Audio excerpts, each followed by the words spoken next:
We are live. Good day, everyone.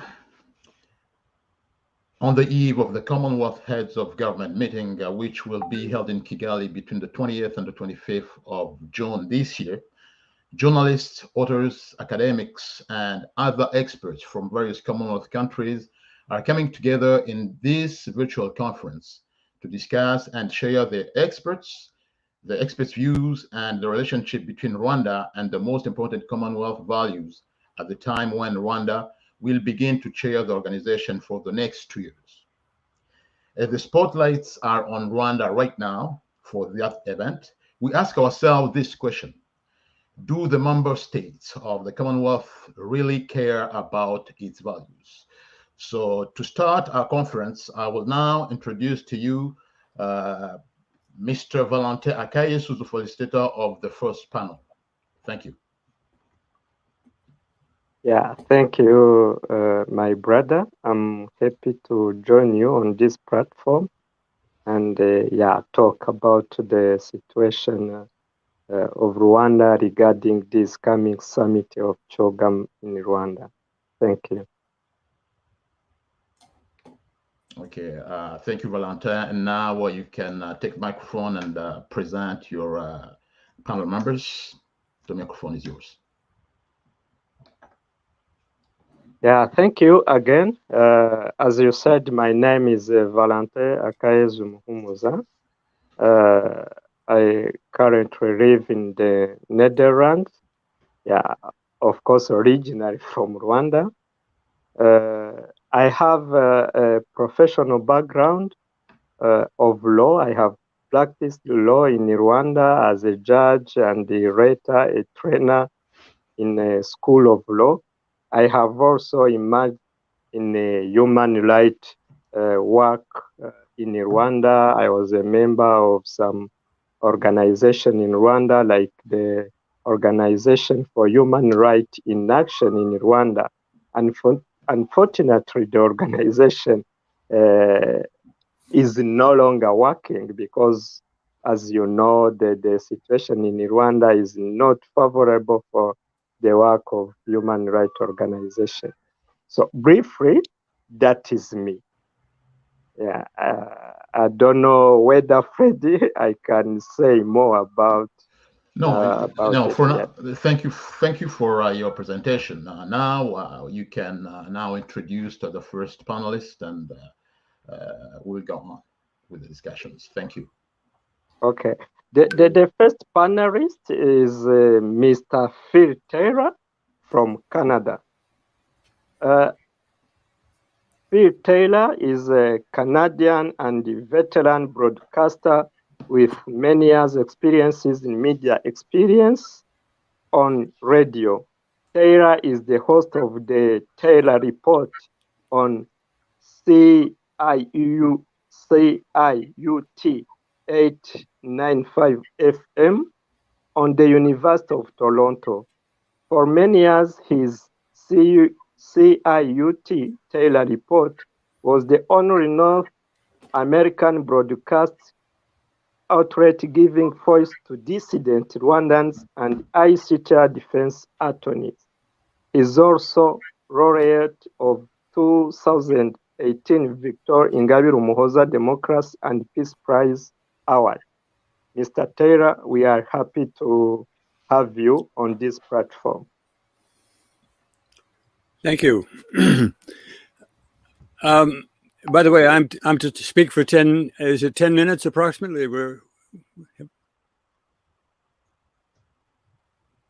Can you hear me? Yeah, we do hear you. I believe it was. I just want to make sure I didn't over talk too long because this is a topic I think a lot about. I worked at the International Criminal Tribunal, of course, from the opening, and I think I learned things there that apply to this question of the values of the Commonwealth, which is coming together in Kigali, of all places. I suppose, I'm afraid I look at it with great skepticism and the word would be displeasure, I believe that the situation of Rwanda, as I speak of it from Toronto, Canada, the biggest question is, does the Commonwealth ever consistently have any values? Because, in my opinion, the West is a culprit in the terrible tragedy that struck Rwanda in 1994. That the West, particularly the capitals of New York and London, later Paris, contributed mightily to what occurred there. When I see this event going on now with the Commonwealth, to me, it's another victory lap for Paul Kagame, another anointing, further support for his regime, just as the awarding of the presidency of the Francophonie to, of all people, a member of his government, one who mocked the assassination in South Africa of one of the leading voices criticizing his government. The woman publicly laughed at the death of the man, he was murdered. So here they are. They've permitted Rwanda to be the head of the Francophonie, and this is a government which, when it came into power, made English the official language of the country, disrupting the culture, creating mayhem in the education system, just to score points against France. And France became so subdued that they now turn around and reward President Kagame. And today we have, of course, the Commonwealth awarding him. And this is a pattern. And so I think that the question I have is, why isn't the West, major states, why don't they live up to their word? They never keep their word. They had a responsibility in the tragedy, because we had a civil war, so-called. It was always misidentified, in my opinion, and this is from many years working at the International Criminal Tribunal for Rwanda. The first fact that the West has completely ignored and has always been repressed, but which was very evident to myself and others when we tried to understand, was that the media have portrayed Paul Kagame as a Rwandan rebel and a guerrilla leader. I remember reading it in the New York Times. And in the middle of a long article explaining who he was, the New York Times said he had been a general in the Ugandan army. When I read that, I said, well, the story is not that he is fighting today in Rwanda, but the story is that he's a Ugandan general. The troops he is leading, or at that time, 1993, when I read the article, the troops were Ugandans. They were many Rwandan origin, I suppose, in nationality, but they were part of the Ugandan army. So the West failure begins right there, because why wasn't that the main issue? Why wasn't it raised with Uganda immediately by London, Washington, Ottawa? What is this Ugandan? Mr. Taylor, can I allow me a little bit to stop? Because we will back on this statement you are making. You have questions to ask you, and I think you will elaborate well on the questions. So maybe allow me to continue with other speakers just to introduce them. Oh, I'm sorry. And then, no problem. I thought we were beginning. I'll begin again another time. Thank you. Yeah, no problem. Let me continue with Abraham Mutai. Abraham Tai, are you on microphone, I think? Mr. Abraham Tai.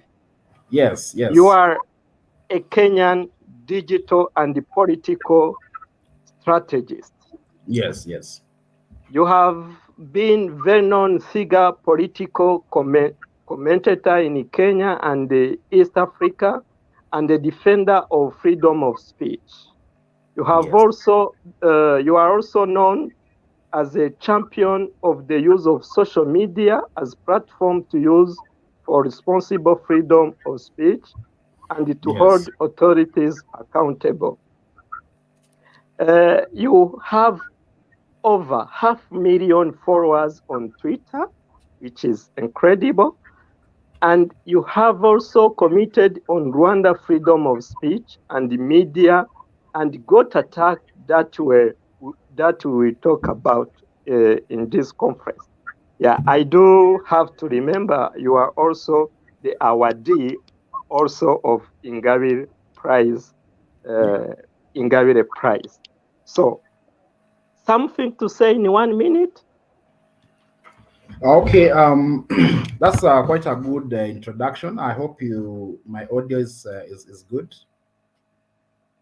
My audio is good.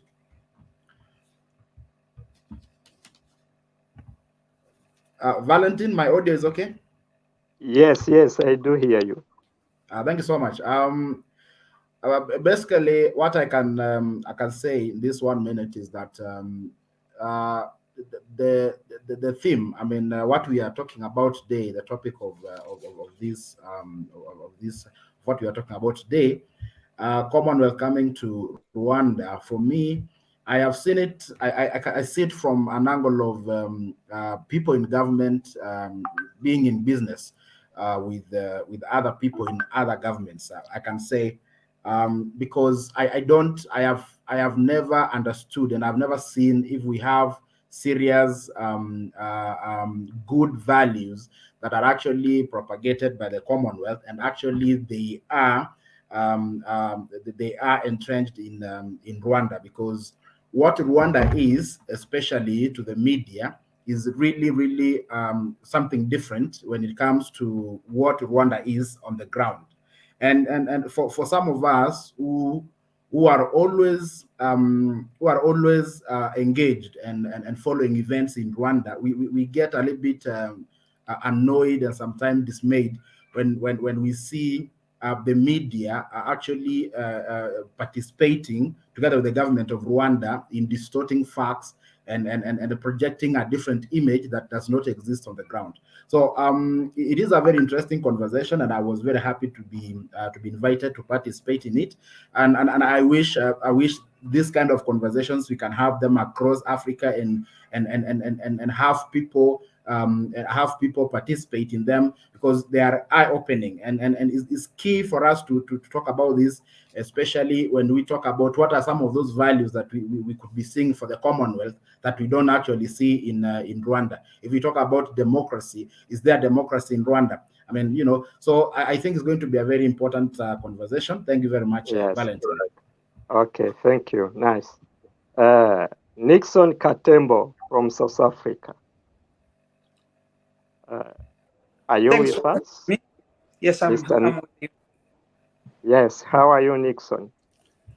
Certainly fine. If I can be on this platform, I think that means I'm still alive, and thank you for the opportunity for being here.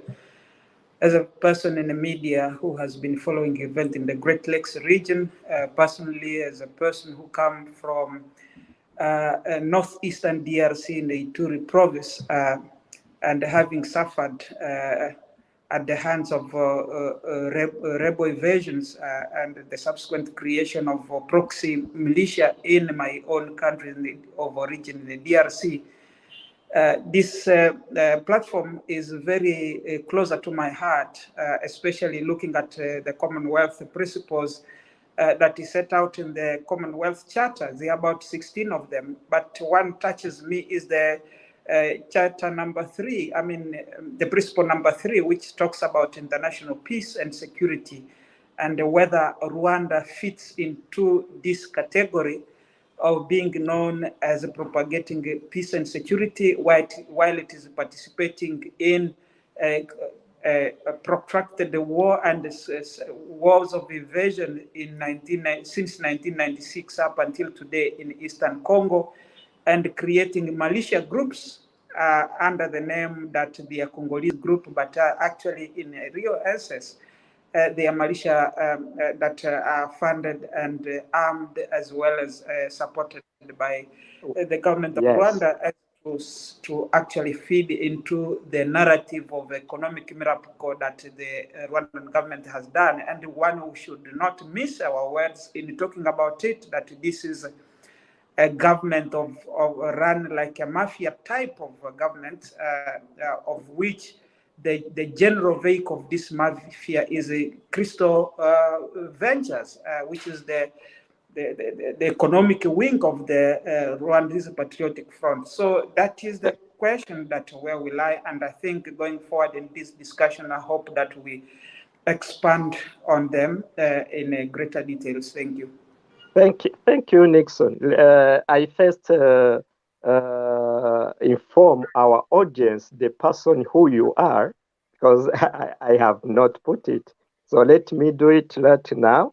Nixon is a political and current affairs journalist and reporter based in South Africa.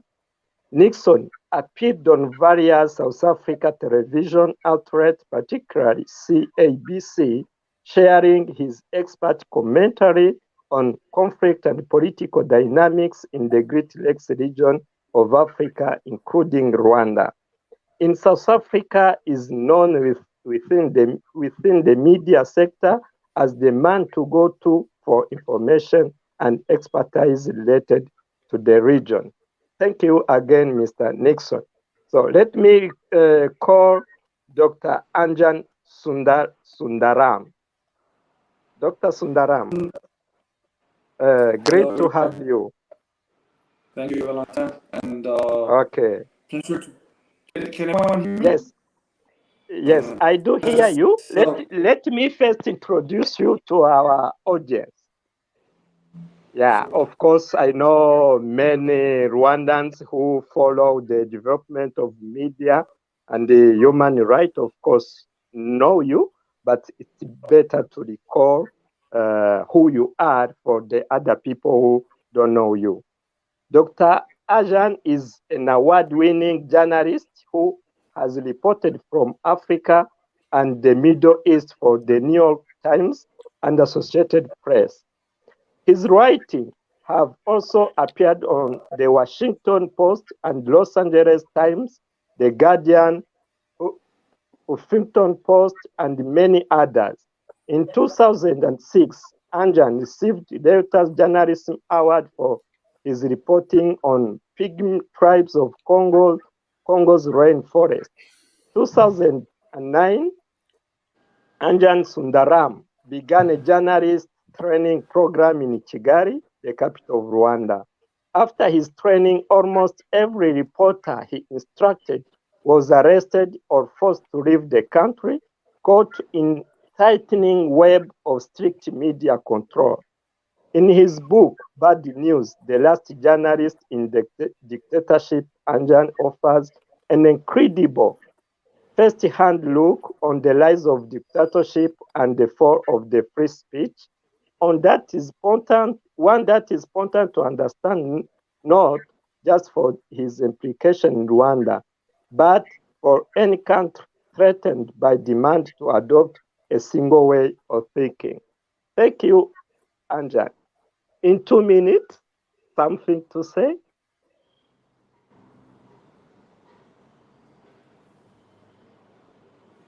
Your microphone, please.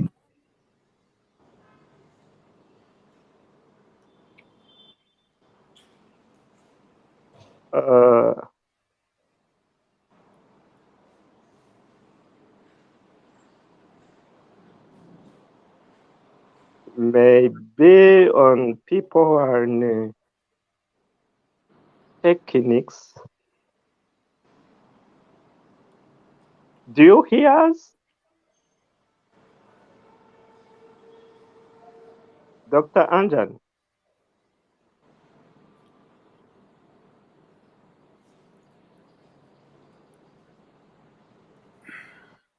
Anjan, you are on mute, I think. You can unmute.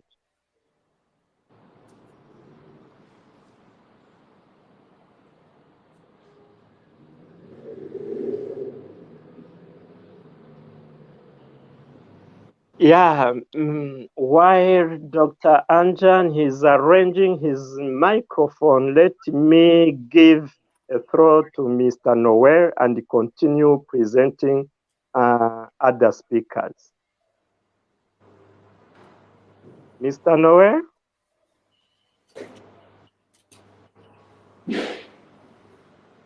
Mr. Noel?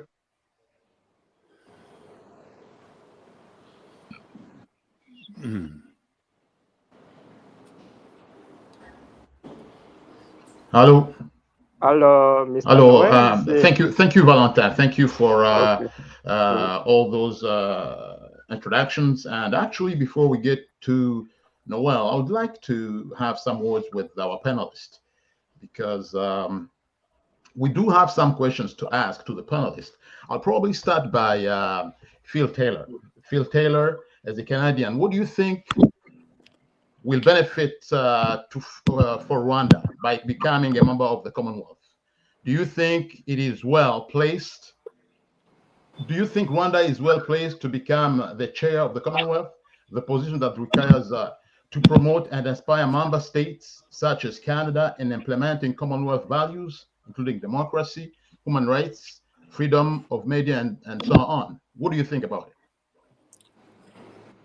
Well, I think that you have to turn the world upside down to understand Canada. The idea that Rwanda has less respect for human rights than Canada. Canada participated in establishing Mr. Kagame in power. They've worked very hard. They've made life miserable for many people. Many Rwandans have been transferred out of Canada to Mr. Kagame's regime long after organizations such as Amnesty International and Human Rights Watch all said this is not a place that anybody ought to be transferred to. There is no justice there. They coordinated.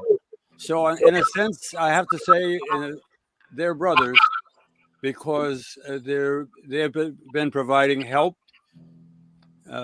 support for the Kagame government. And I think it's, in a way, it's they're making matters rather, I'd say, nakedly obvious. I would say one thing, and I noticed someone asked a question, a good one, which is that another one, which is that what should Trudeau do? I would ask him to have public hearings by the Parliament into the conduct of various Canadians who played a role in 1994, starting with General Dallaire,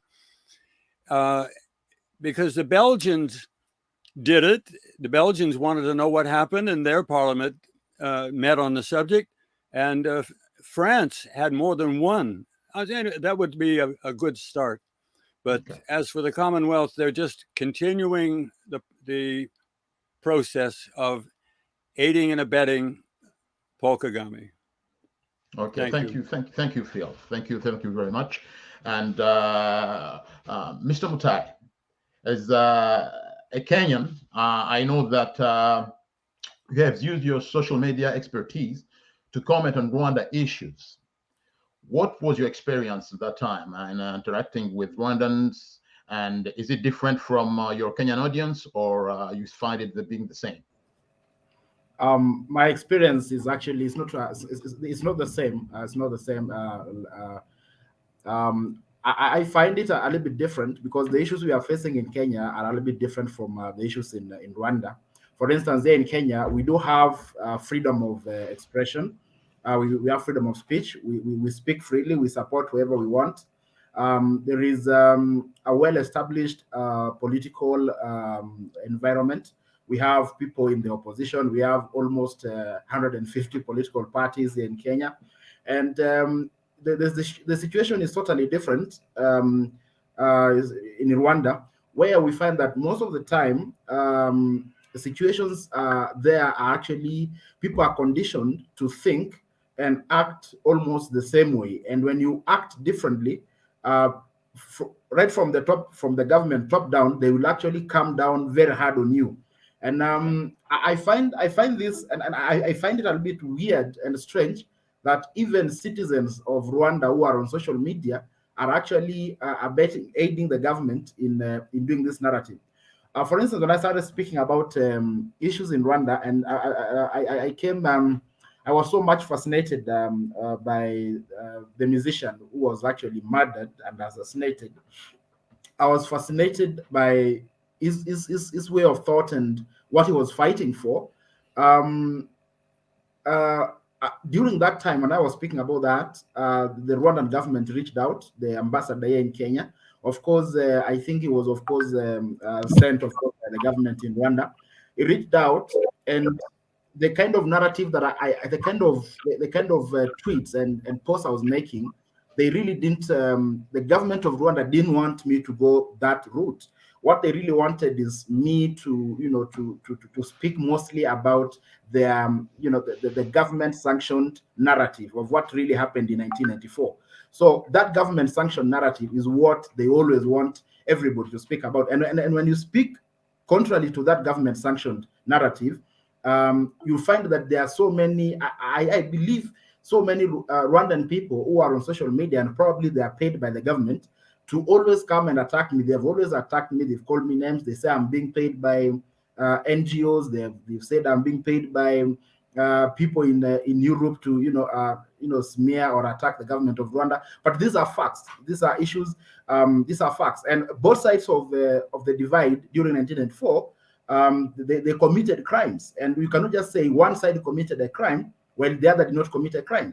So it is a fact. It is a fact. People died from both sides, and in Rwanda, speaking about that is a little bit difficult because people come down very hard on you. I was actually blacklisted from ever traveling to Kigali. I don't know if my name has been removed from the blacklist, but so far I was informed by the Kenyan government that I should never travel to for my security. I should never travel to Rwanda.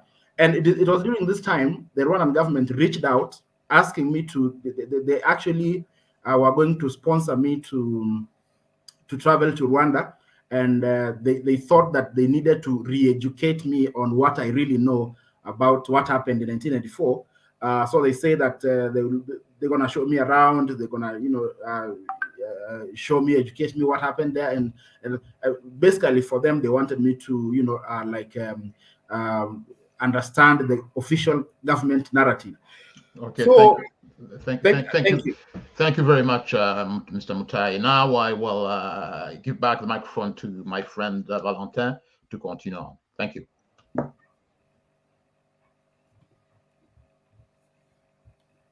You are on mute, Valentin. You are on mute. Dr. Sundala. Dr. Anjan, I hope you are on microphone. Sorry, now, okay. Can you hear me now? Yes.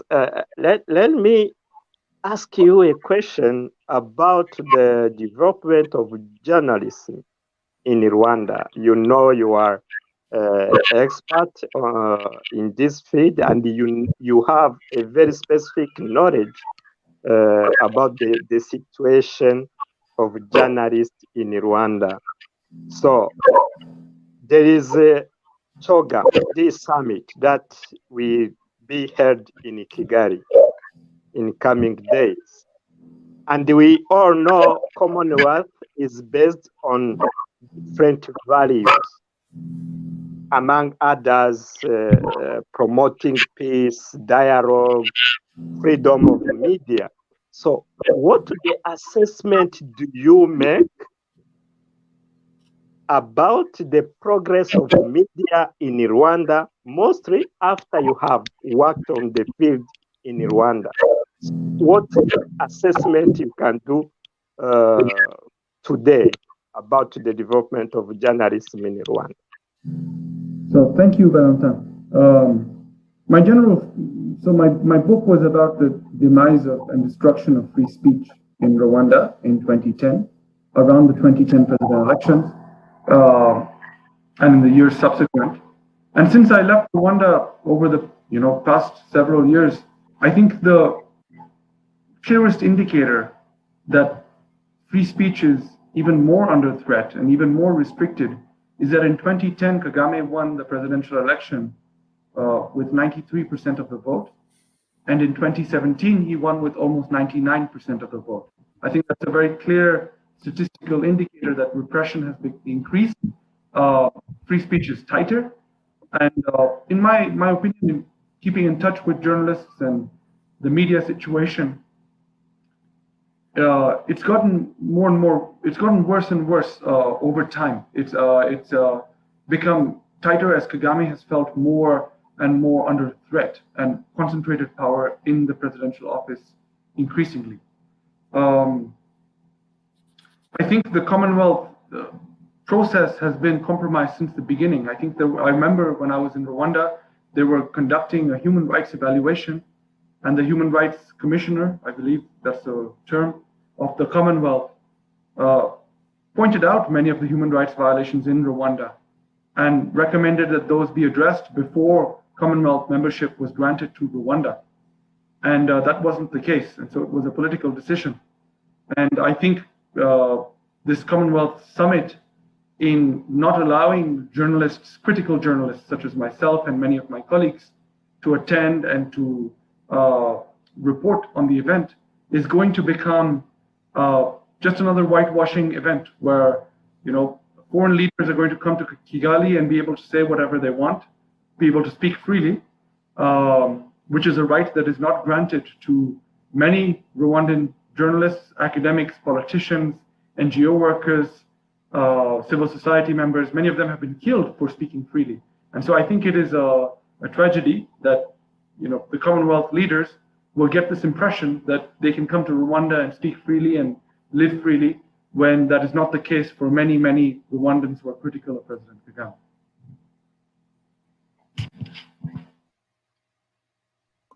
Do you think Rwandan journalists can expect something from the Rwandan membership of Commonwealth? My own feeling about this is, I think this is drawn from my own experience trying to help and assist journalists who were under fire from the Rwandan government while they were doing the reporting. My own feeling is that many of the Commonwealth nations have presidents, prime ministers, political leaders. They also have parliaments. And I think if a link can be made between journalists, Rwandan journalists, and members of parliament who can speak up for them when they are under threat, I think that can be quite a useful tool and a positive way of using the Commonwealth membership to defend Commonwealth values and to help Rwandan journalists, perform their work in a safe manner. Because I do believe many of these countries have parliament members who are committed to Commonwealth values to a degree that maybe prime ministers and presidents are not so committed, being political leaders and more interested in political deals and and presenting themselves at these forums. So I think there are negative sides, but there are problems, as I mentioned before, with the Commonwealth membership. But I think there are opportunities also that haven't been fully utilized to help not only journalists in Rwanda, but civil society members, activists. Because what I should say that, I wrote this book about Rwandan journalists, some of whom were killed for criticizing Kagame. But it is amazing how year after year, brave Rwandan journalists and activists keep rising, keep coming up to criticize President Kagame and his government, despite the risks, despite seeing what has happened to their colleagues. And so there are always new waves of people, and I think not enough is done to protect them, and there are opportunities to do that. Okay, thank you. You talked about opportunities for being member of Commonwealth. So for Rwandan journalists who will listen to you, who will listen this broadcast, so what opportunities are you telling to them? So what opportunities of being member of Commonwealth Wealth Organization for Rwandan journalists. Can you a little bit elaborate on that? I think your question is very important, and it's very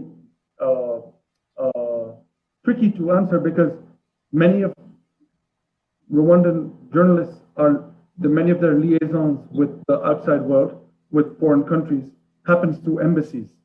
And embassy officers are often political appointees, and in my experience are very unsympathetic to the cause of free speech in Rwanda and even fundamental human rights.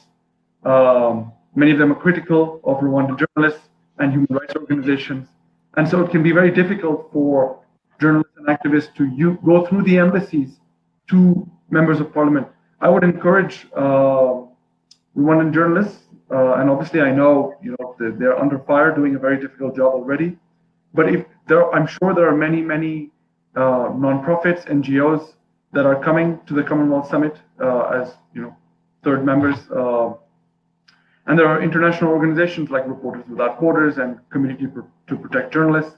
I think these represent the rights of journalists around the world and can be effective go-betweens to reach members of parliament and maybe have more effective protection while they do their work.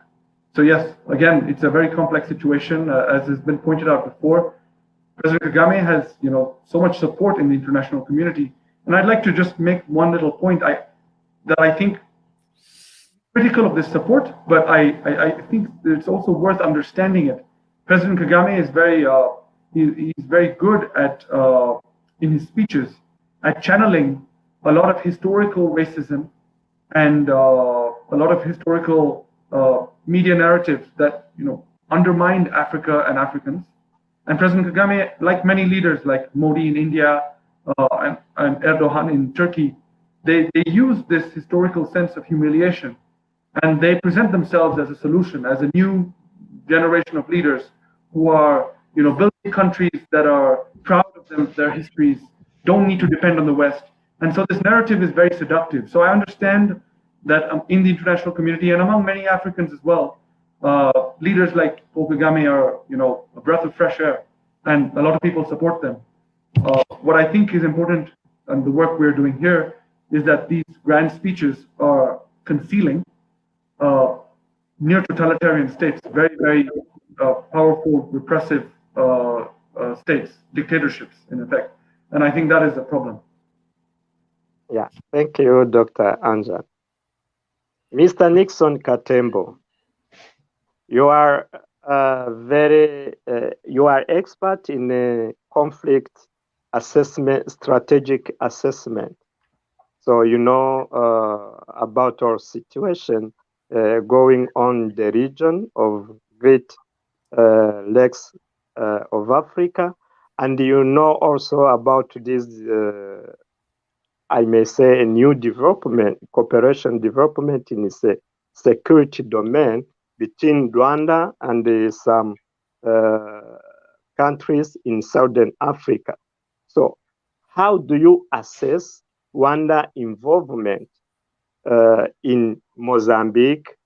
And there are other different security cooperation with different countries in that region, like Angola, we have seen that, Malawi, Lesotho. I don't know what about South Africa. So how do you evaluate this kind of security cooperation between Rwanda and some countries in southern part of Africa?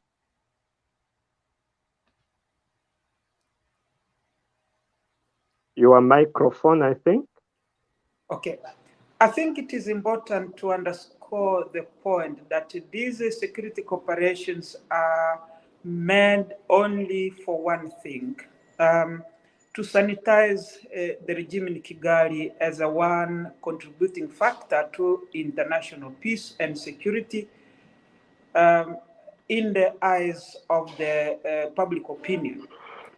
But once, if you analyze deep those security cooperation, you would understand that these are self-serving security cooperation that seeks to actually serve a certain interest. I will begin with the one with Mozambique. You would recall that Total had invested about $2 billion in a liquefied natural gas in Mozambique, which was threatened by the resurgence of the Islamic State in Cabo Delgado, and therefore they were forced to leave. But you know, it goes back to the point of my colleague in Canada said that you know, they brought in Louise Mushikiwabo to chair the Francophonie and so on. Through that is when the French government approached Kigali to actually assist in sort of a rent the soldier type of approach to send the soldier in Mozambique. So that is in a framework within which Rwandan soldiers are in Mozambique. On the other parts of the United Nations and so on, namely, this is more of a way of conducting some covert operational type of gathering intelligence on other Rwandan who have fled the country in a way, in many respects. But to say that the military cooperation have an engagement in a way that they contribute positively in an aspect of, or in the eyes of those who do not understand the dynamics and the political interest that, as well as the economic interest that comes with those military cooperation, you would say that it's a positive point, which one cannot take away from the Rwandan government in contributing troops to the United Nations missions in the South Sudan, as well as in Mali. You would recall that General Karenzi Karaka was there, and places like in Somalia, of course. But coming to the security question in the Great Lakes region, and lately what is happening, for example, in the DRC, where just of last night, President Tshisekedi writing to British Prime Minister Boris Johnson, you'd see that this an ongoing continuation of what has been happening in Eastern DRC.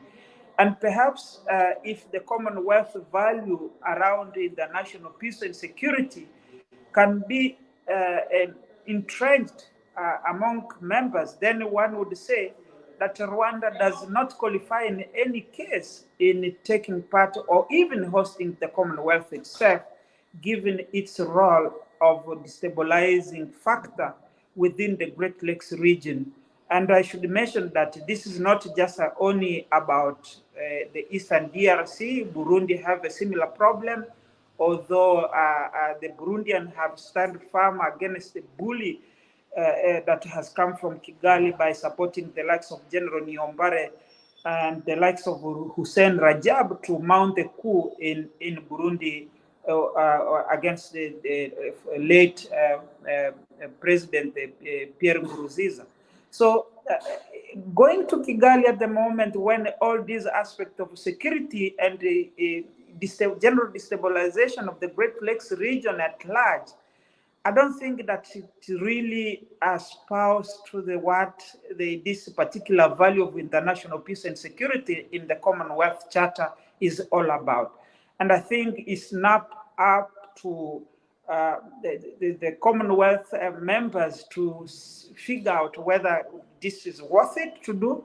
I say this because, as I said earlier, that it is more of a trade than the real value that the Commonwealth espouses. Is you look at it in a way that the British have signed agreements to ship asylum seekers in Rwanda, and we know the price tag that have been signed between the British government and the Rwandan government. But the key question that is not being asked is that what happened to the previous similar agreement that have been signed by the Rwandan government and other states like Denmark and Sweden, which signed similar agreement, as well as Israel. And has there been an assessment of the progress of migrants who came from those countries and sent back to Rwanda? And was the manual signed between, or cooperation signed between Rwanda and those countries worth the paper on which it was signed? And these are key critical questions, I think, that the Commonwealth have to be asking itself in having Rwanda at its helm. I cannot help it but insist on the question of the DRC, where the evidence presented through the peace and security mechanism of the International Conference on the Great Lakes region, showing clearly Rwanda's invasion of the DRC, the capture of a soldier, the type of armament that the so-called rebel M23 are using, which are directly linked to the Rwandan government. So these are key critical questions that one need to ask going forward. And if you ask me whether Rwanda is espousing those values, I think the answer seems to be in the negative, the way I see from the perspective of someone who has been watching the event unfold in the Great Lakes region. And in essence, those military cooperation, coming back to the main question here, is that they are geared just to bolster Kagame's image in outside the world, not necessarily without looking at the issues of the security in the Great Lakes region as well as East Africa. And unfortunately, even other Commonwealth members within the East African region, such as Uganda and Kenya, as well as Tanzania, they are well aware of this, but they are not even taking the leadership to make sure that they rein in on their own neighbor in a way they have been handling the peace and security in the Great Lakes region, let alone the issue of Congo alone, because for the issue of Congo, there have been an argument that we are fighting for Rwandophone-speaking people in Eastern DRC. One begs the question, for how long this narrative can go on? We know for the fact that it was the very same narrative that was driven in 1996 when Congo was first invaded. The same happened in 1998. As well as in the images of the CNDP of Laurent Gbagbo in 2005. Then you have the images of the M23 in 2012. So it's really begs the question to ask, if you talk about international peace and security in the Charter of the Commonwealth, what does really the Commonwealth in general stand for? If you can admit a member and then a member being at the helm of your organization in defending the very same principle that the very member is violating. Mr. Nixon, just on that, how do you see the fate of refugees in that region of Southern Africa? Because there are many Rwandan refugees in Mozambique, in Malawi, in Zambia, and in other different countries. So how do you see their fate in regard of this security cooperation agreement between Rwanda and those countries? So as long as we know that refugees there in those countries are threatened, we have seen many being kidnapped, others killed, others their properties being confiscated. So how is their fate in the views of the government of those countries? I think, Rwanda, it's no secret that it spares nothing to quell any opposition or any critical view or opinion from within and beyond its borders. That is point number one that we should bear in mind in these discussions.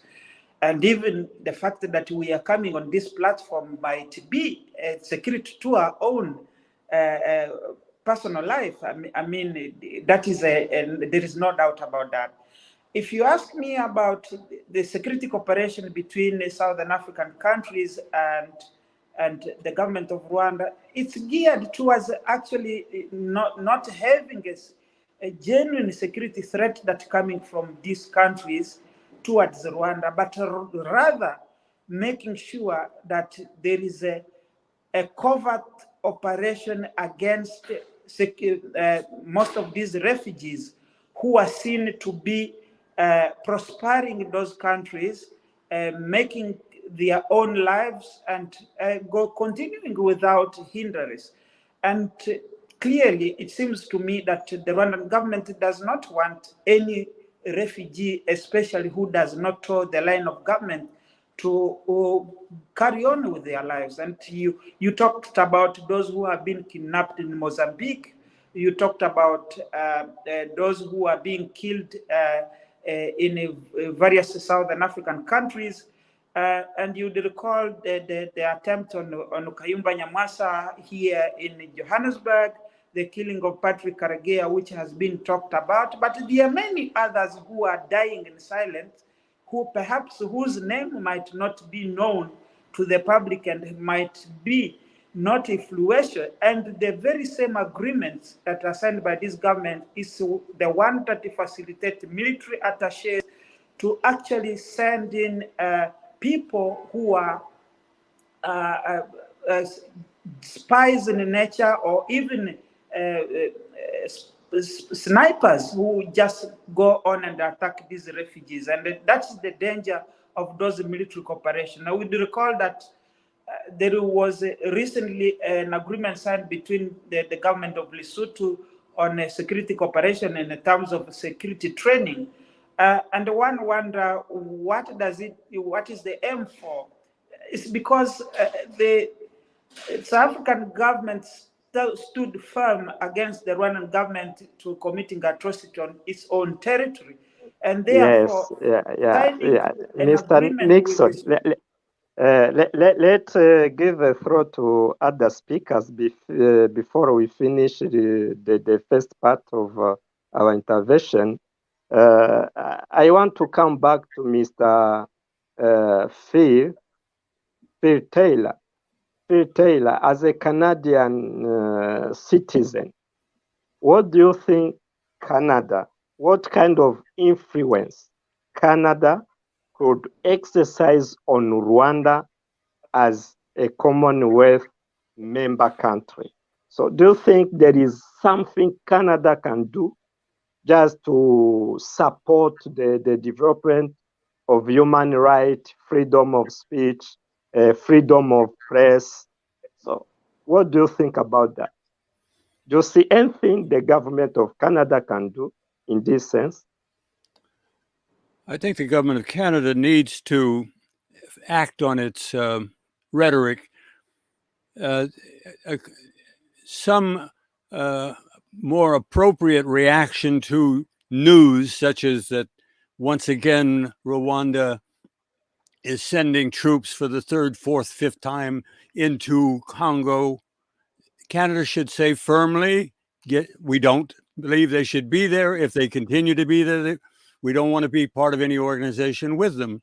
If they were to say that, eyes would open up in Kigali. But everybody uses, I'm sorry to say, within the Commonwealth, my impression is they all have mastered the language of, we are deeply concerned.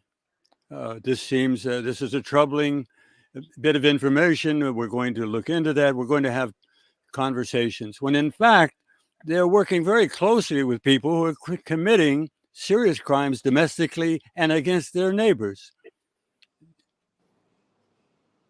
Thank you. Thank you, C. Mr. Mutai, you are a Kenyan citizen. Kenyan is in democracy, has much more advanced in terms of democracy, and human rights respect in that region. So what do you think Kenya, as a member of East African Community, as a member of Commonwealth Organization, as also a friend and a partner of Rwanda, what Kenya can contribute to help to support Rwandan effort, the Rwandan citizens' effort to promote democracy and human rights in Rwanda? Your microphone. Thank you. I will answer that one. Then also I'll answer another question I've seen on our chat here. I think there's a lot that Kenya can do to support citizens in Rwanda. And one of those best efforts is actually to support the citizens who are living in Nairobi. I do know a big group of citizens of Rwanda who live in Nairobi. The government of Kenya can also support them in terms of providing asylum or providing a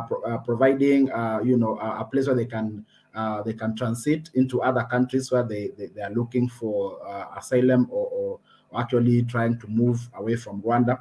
And also we also do have Rwandan refugees who live in Kenya.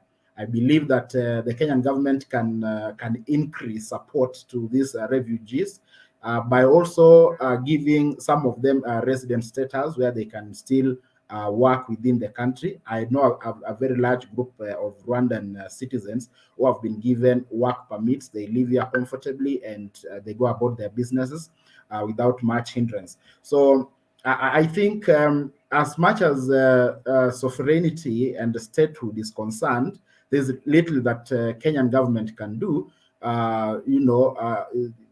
apart from just supporting the citizens who come here. I think that is as far as the government can do. But looking at this question here about whether Rwanda actually is the best East African country to convey the Commonwealth values, I believe it is not. In fact, it's the worst example that we can ever have.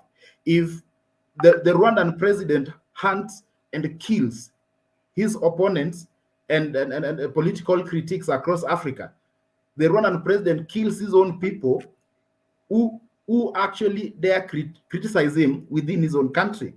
The Rwandan government invades another country, invades Rwanda, and they shoot at protesters.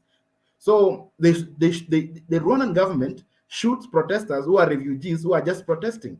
So I don't believe those are the values that Commonwealth actually is propagating. And if those are the values, then Commonwealth is nothing but a club of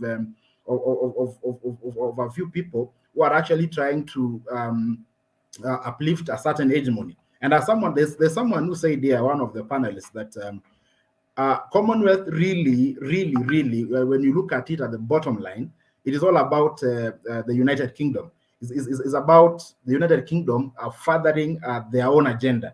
So if we are going to say that Rwanda is the best example, and that's why, despite the human rights abuses, despite the fact that the Rwandan president has refused even to leave power, he thinks he's the only person who can lead Rwanda, and without him, Rwanda can never exist. Despite all these things, and they have been captured all over. Despite all that, the Commonwealth are actually taking the conference to Kigali. So you wonder what is it that the Commonwealth are actually are preaching or are propagating? Those values. Rwanda is the exact opposite of the values that Commonwealth will want be propagated. And in fact, Kenya is the best country that is doing so much better than most of the East African countries. In Kenya, we have the democracy. We have people speaking. We have critics. We don't kill. In fact, we rarely, the people in power rarely kill those who criticize them. And here in Kenya, we still have political parties, and we have presidents who come and go. But if you compare that to Uganda, you compare that to Burundi, you compare that to Rwanda, I mean, Kenya should have been even the best country to host this conference. Kenya, we don't invade. We have not invaded any other country. In fact, we are sending troops to DRC to help them. We as a government of Kenya, Kenya sent Kenyan technocrats to South Sudan to teach that government on how to run a government. Kenya, we have troops in Somalia helping them to stabilize their own government. So basically, we are doing much more. If we talk about values in terms of democracy and human rights, Kenya, we are doing much more better than Rwanda, and we are the best placed to actually hold this conference. And in any case, if we talk about why Rwanda is being given that chance, for me, it's all about business. And these are people who are just trying to, they are doing business. I mean, they will talk about human rights, but when it comes to this kind of questions, they close their eyes. I mean, they behave as if it's not happening, but actually, in the real sense, it's happening. So yes, I believe Rwanda is not the best example here, and it is just it's an insult. In fact, it's an insult to some of us to have this kind of a conference going to Rwanda, despite all the human rights, despite all the killings, despite everything that is happening in Rwanda. Exactly, it's a shame to Commonwealth. Yeah, I think that is the understandable thing we can say about it. So thank you, panelists. I now return back microphone to Mr. Freddy, and just to he can let us to go in the second part of the conference. Thank you very much. Thank you.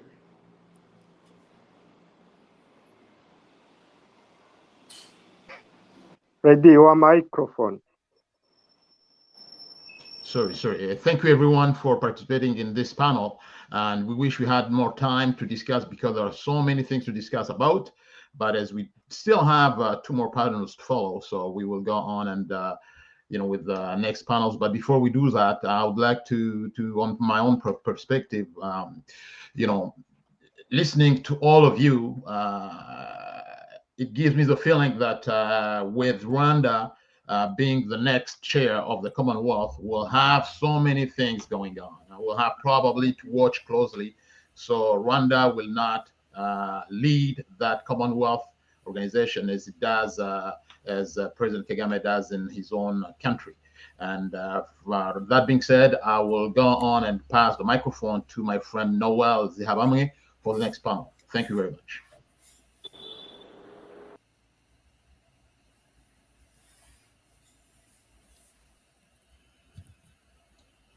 Noel, are you there? Freddy, can you hear me? Yes, I can hear you. Thank you once again, Freddy. Let me start by welcoming again all panelists who are joining us today to discuss, of course, about the upcoming CHOGM meeting in Kigali. So my name is Noel Zahamwe. I'm an Australian citizen of the Rwandan origin. I'm a human rights advocate at the Australian Human Rights Institute here in Sydney. The institute breaks silos based on academics, research, and all the problems to progress human rights issues, not only in Asia and Pacific, also around the world. Today's, of course, topic is, do the values of the Commonwealth values and principles mean anything to member states? Focusing on all spotlights on Rwandans. So I'm honored to be one of the facilitators today, especially at this very special program. And so today I'm privileged to be joined by different experts, from around the world, including human rights activists, journalists, authors, academics, and politicians, who are going to share with us their expertise or experiences or views on the relationship of Rwanda with the Commonwealth as Rwanda prepares to host this special or this important event. So joining me today, I want to start by welcoming Dr. Barry Collins. Hello there. Thank you for inviting me. Thank you. So let me start by introducing you to our audience about Dr. Barry. So Dr. Barry Collins is a UK-based writer and researcher. He has researched in various areas related to Rwanda, including genocide and human rights. Some of his writing and views have been found to be of course, contraventions by some commentators and academics. On the other hand, he was also credited with the most tightly urged, well-documented, and provocative challenge to the conventional wisdom. Among his publications include New Wars and World Wars, The Lessons of Rwanda, Rethinking Human Rights, Critical Approaches to International Politics, so published by Palgrave Macmillan in the UK. Welcome, Barry. So our next panelist is Panda Evans Mwema, joining us from Zambia.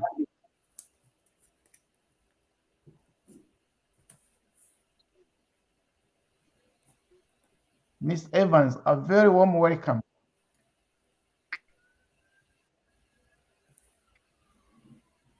Can you hear? I'm glad to be part of the panel. Okay, let me make some very brief introduction about you. I know you have you have your own time to tell us who you are. We already very pleased to have you.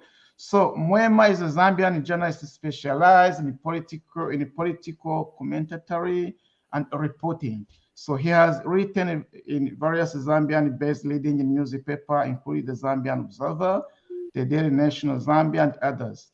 His particular interest is in monitoring the democratic process and people participation. He is currently editor-in-chief at Woodpeckers Digest. Thank you. Our next panelist is Benedict Moran from Canada. Welcome, Benedict. Pleasure to have you. You're on mute. Not on mute. Let me take my earbuds off.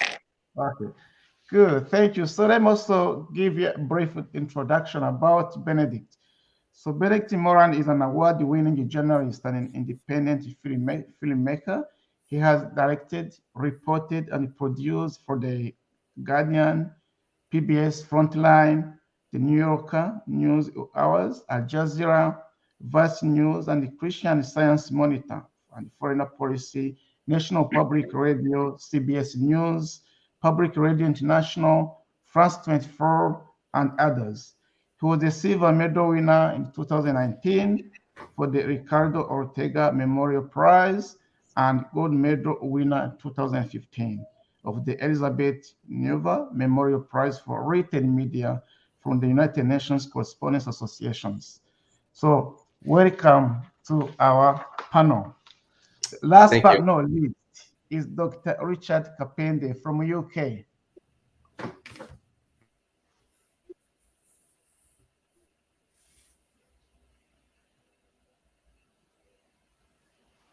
Dr. Richard Kapende from UK.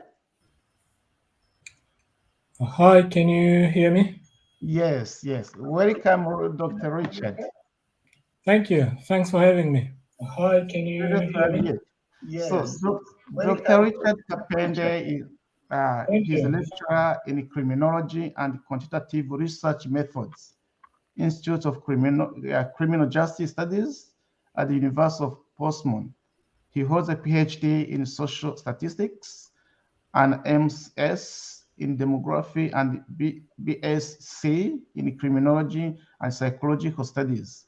Dr. Kapende research interest focuses on criminal justice and population dynamics in post-conflict countries, applying statistical techniques to explore patterns and links between socio-demographic characteristics and crime. The demography of armed conflict and violence constitute the main research topic for Richard's PhD thesis, where he assessed the extent and the scope of excess population loss associated with 1998 and 2024 armed conflict in the DRC Congo.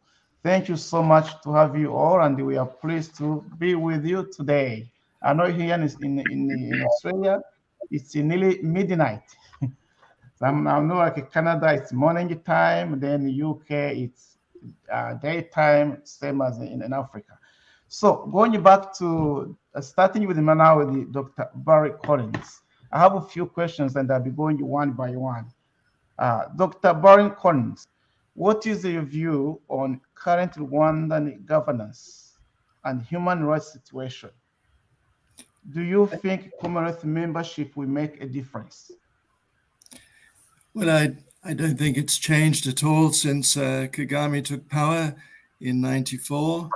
I think that it's, it's one of Africa's most brutal dictatorships, and it's been enabled to remain that way because of the sustained support from most of the United States, Britain, and other Western countries.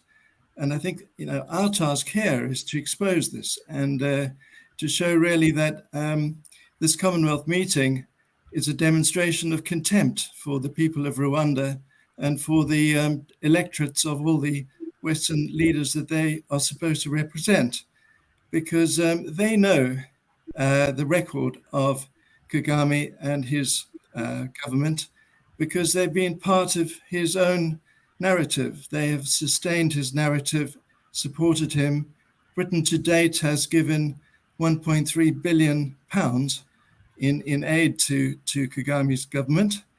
And, it's no surprise that Kigali is now going to host the Commonwealth. And, if you have a situation where death squads are apprehended in places like London or in other areas where citizens are told that their lives are in danger from the Rwandan government, but they're told by the very same government that is now continues to aid that government that's sending the death squads, then you have to ask, well, what's the point of, asking about the values of these people and their organizations? I think our task really is to put them on the spot and to demand, I think, as Phil Taylor earlier suggested, that we have more inquiries into this that are public and ask more about, the role that Britain has had in creating and sustaining this dictatorship in Rwanda. So this should be a platform where many people, especially Rwandans who've been abused, whose the human rights have been violated. This was going to be a platform where people can raise the awareness of those issues. But it seems like especially the Western countries, yes, they understand, but they end up doing nothing. So what can Rwandans or the friends of Rwandans do in this context? Well, I think we need to do more of this. We need to connect more with each other, and we need to expose, as I say, the linkages that exist that sustain this, unbelievable violation of rights. And there are many ways we can do it. We're not a totalitarian society, thankfully. We have certain freedoms that enable us to do this. But we are up against a very severe cancel culture. And I know this from personal experience across Britain. And but that doesn't stop us and shouldn't stop us from telling the truth and exposing the linkages that we're talking about.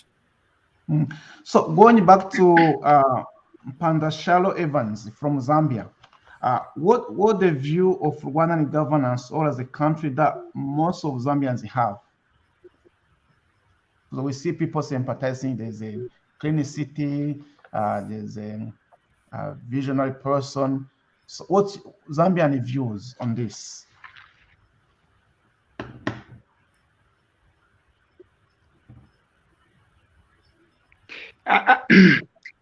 Thank you so much. I'm one person who bought into the Rwandese public propaganda.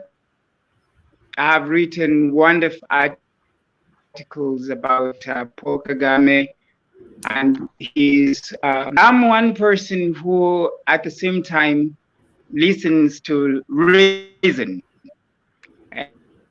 And I've come to learn over time that actually the propaganda works very well in Rwanda. And a lot of Zambians have been opening in Rwanda.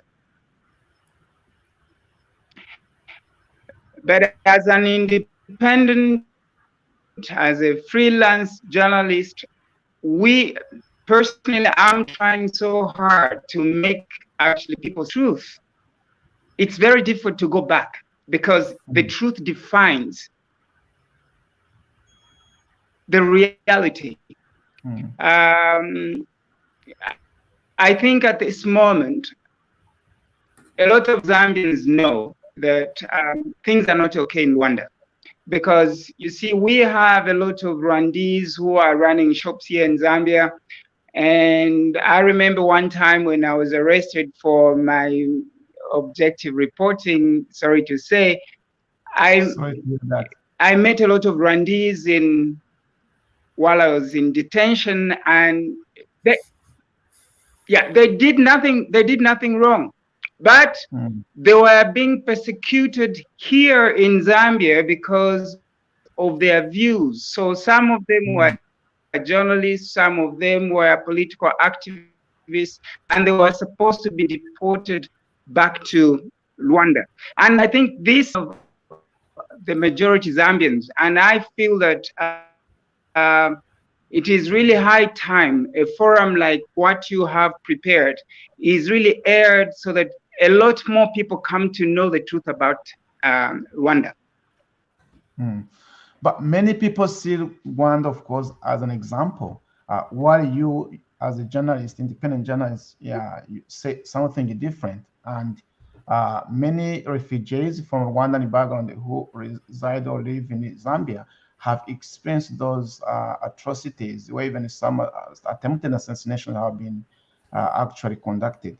So in the eyes of politicians, what are their views on these issues?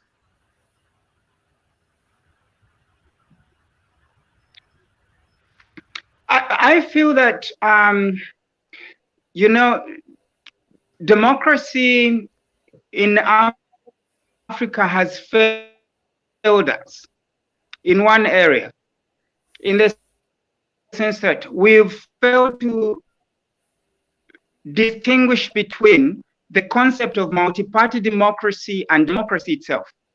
I struggle to explain this to people. When you make a person feel happy by giving them money or giving them t-shirt or giving them, I don't know, whatever they are looking for, they feel you are a good leader.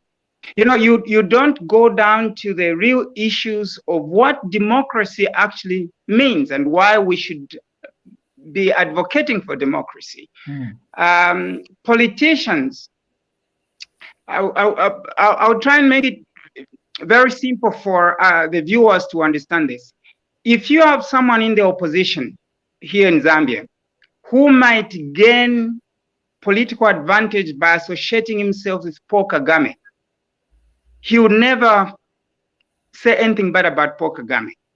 So this is not about what people of Rwanda need or the people of Zambia need.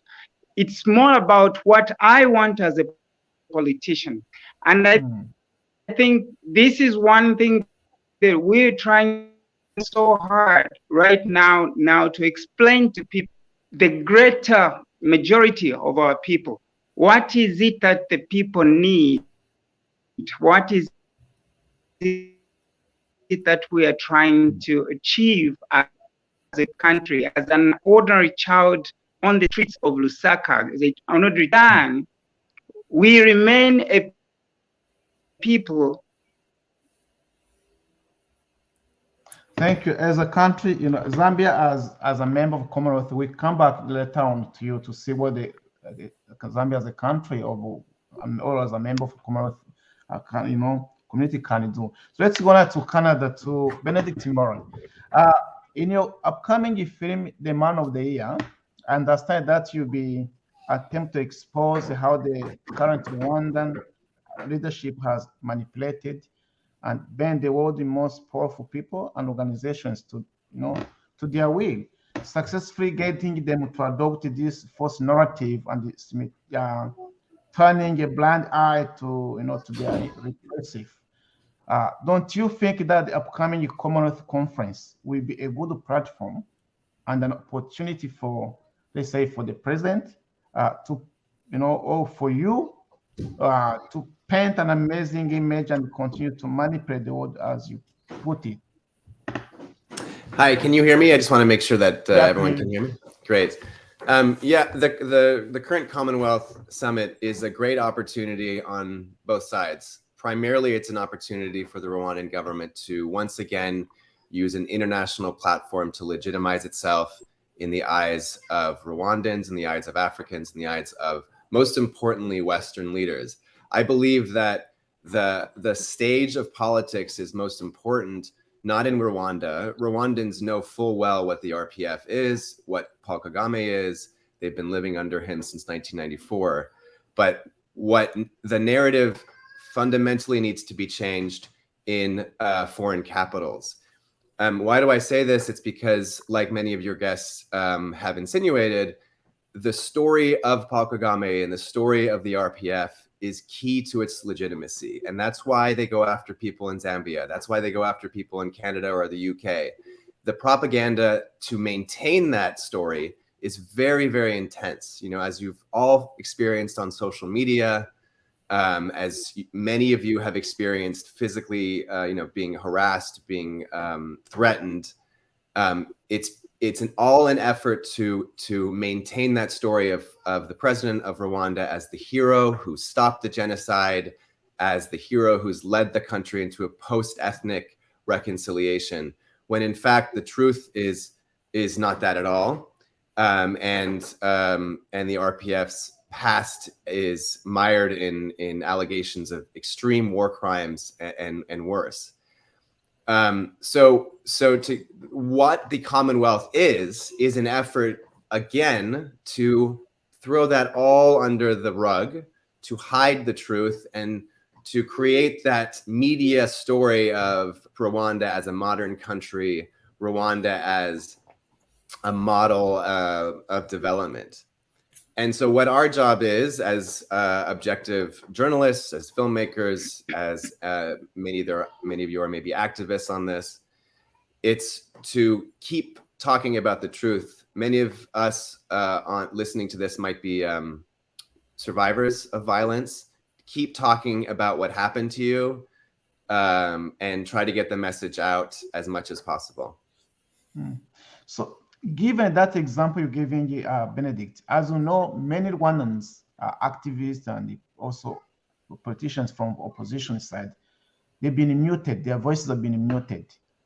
There are those outstanding evidences of what has been happening, what is happening. Why do you think the Rwandans' voices are being muted and not being listened? I think there's a bit of Western racism, to be honest. I think that there's a degree of, to simplify it a lot, that there are a lot of bad people in Rwanda, a certain ethnic group that are all bad, and everything they say is tarnished in extremism. When in fact, and there's been a reluctance to hear any nuance of truth in what many people have been saying for nearly 3 decades. And so I think that's a primary component. And then I think that there's a kind of a geopolitical issue at play where sometimes conversations in French or in English or in Flemish or in Rwandan or in Swahili, they don't actually exchange. They're not crossing the linguistic borders. And so what I think people need to do is to make sure that, the RPF and their system is very, very professional. They are incredibly smart. They're buttoned up. They wear suits. They speak perfect English. And the game needs to be played on that level, not at, you need to target and to play that game at that level. So, and sometimes they're successfully portraying opposition figures in Rwanda as disheveled, as disorganized, as, people who can't speak English, all that stuff. So you suggest that by using your linguistic skills, it can somehow help in some cases? I also think that, targeting the English-speaking world in London and in Washington, D.C. is strategically very crucial. Thank you. I will come back to you later on. So, Dr. Richard, so you have extensively researched and thought on the demography of armed conflicts, particularly in the Great Lakes region. So, considering that one of the important values of the Commonwealth is international peace and security, are you hopeful that Rwanda will no longer be in any conflict in a sub-regional? Ryan, I also want you to comment on what is happening right now in DRC, Congo. Yeah, thanks very much for the question. That's very important. I just wanted to highlight the fact that what we're seeing with the Commonwealth, starting from taking Rwanda into the Commonwealth and now planning to have the head of states meeting in Kigali, is a classic case of hypocrisy. And this is kind of punctuated with countless contradictions. As we can see, the values and principles of the Commonwealth, anyone wanting to assess Rwanda on that, I don't think they will even manage to pass 3 of them, the top ones. So with regards to the Democratic Republic of Congo and the relationship with Rwanda, and here need to be clear, when we say Rwanda, we actually talking about the regime led by Kagame, not actually the Rwandan population, who are very friendly and have had good relationship with the Democratic Republic of Congo. There have been studies actually assessing the excess deaths, so deaths caused by the armed conflict since the 1996 onwards, and different figures have been put forward. And I think the key lesson here is not focusing on the actual figures, because the death of any innocent person due to the armed conflict, any death, is just as bad as million deaths or thousands and so on. So this conflicting sort of narratives around how many people died and so on, to me, is kind of counterproductive. But the key lesson I would like to invite people to reflect on is the fact that these studies have highlighted that there have been excess deaths, but we need to go further and see if there is a way to actually detail these deaths, because we need justice. Is there any way that we can push that justice to be? Exactly. So this is the next step, really. And I'll just take one example. There's been a mapping activity commissioned by the United Nations. A report has been produced in 2010, the mapping report, looking at the human rights violations in the eastern part of the Democratic Republic of Congo between 1993 to 2003, coinciding with the period when the Kagame's troops were on the DRC soil. They've actually highlighted countless numbers of human rights violations, but this report has actually been shelved. This report has never been implemented. Why? And it's not one only report. Many reports actually have been exactly in Europe, United Nations, and also in Europe as well. Absolutely. Nothing is done about it. Nothing is done, and Kagame and his handlers are quite keen to keep these reports hidden. And when you hear Kagame himself talking about these reports, only recently he was saying something like, yes, he is actually criticizing the methodology. We know in social research, any approach has got strengths and weaknesses. Yes. So kind of focusing on the methodology is quite a really weak argument, because any approach we'll take to investigate these deaths will have strengths and weaknesses. So that's no reason.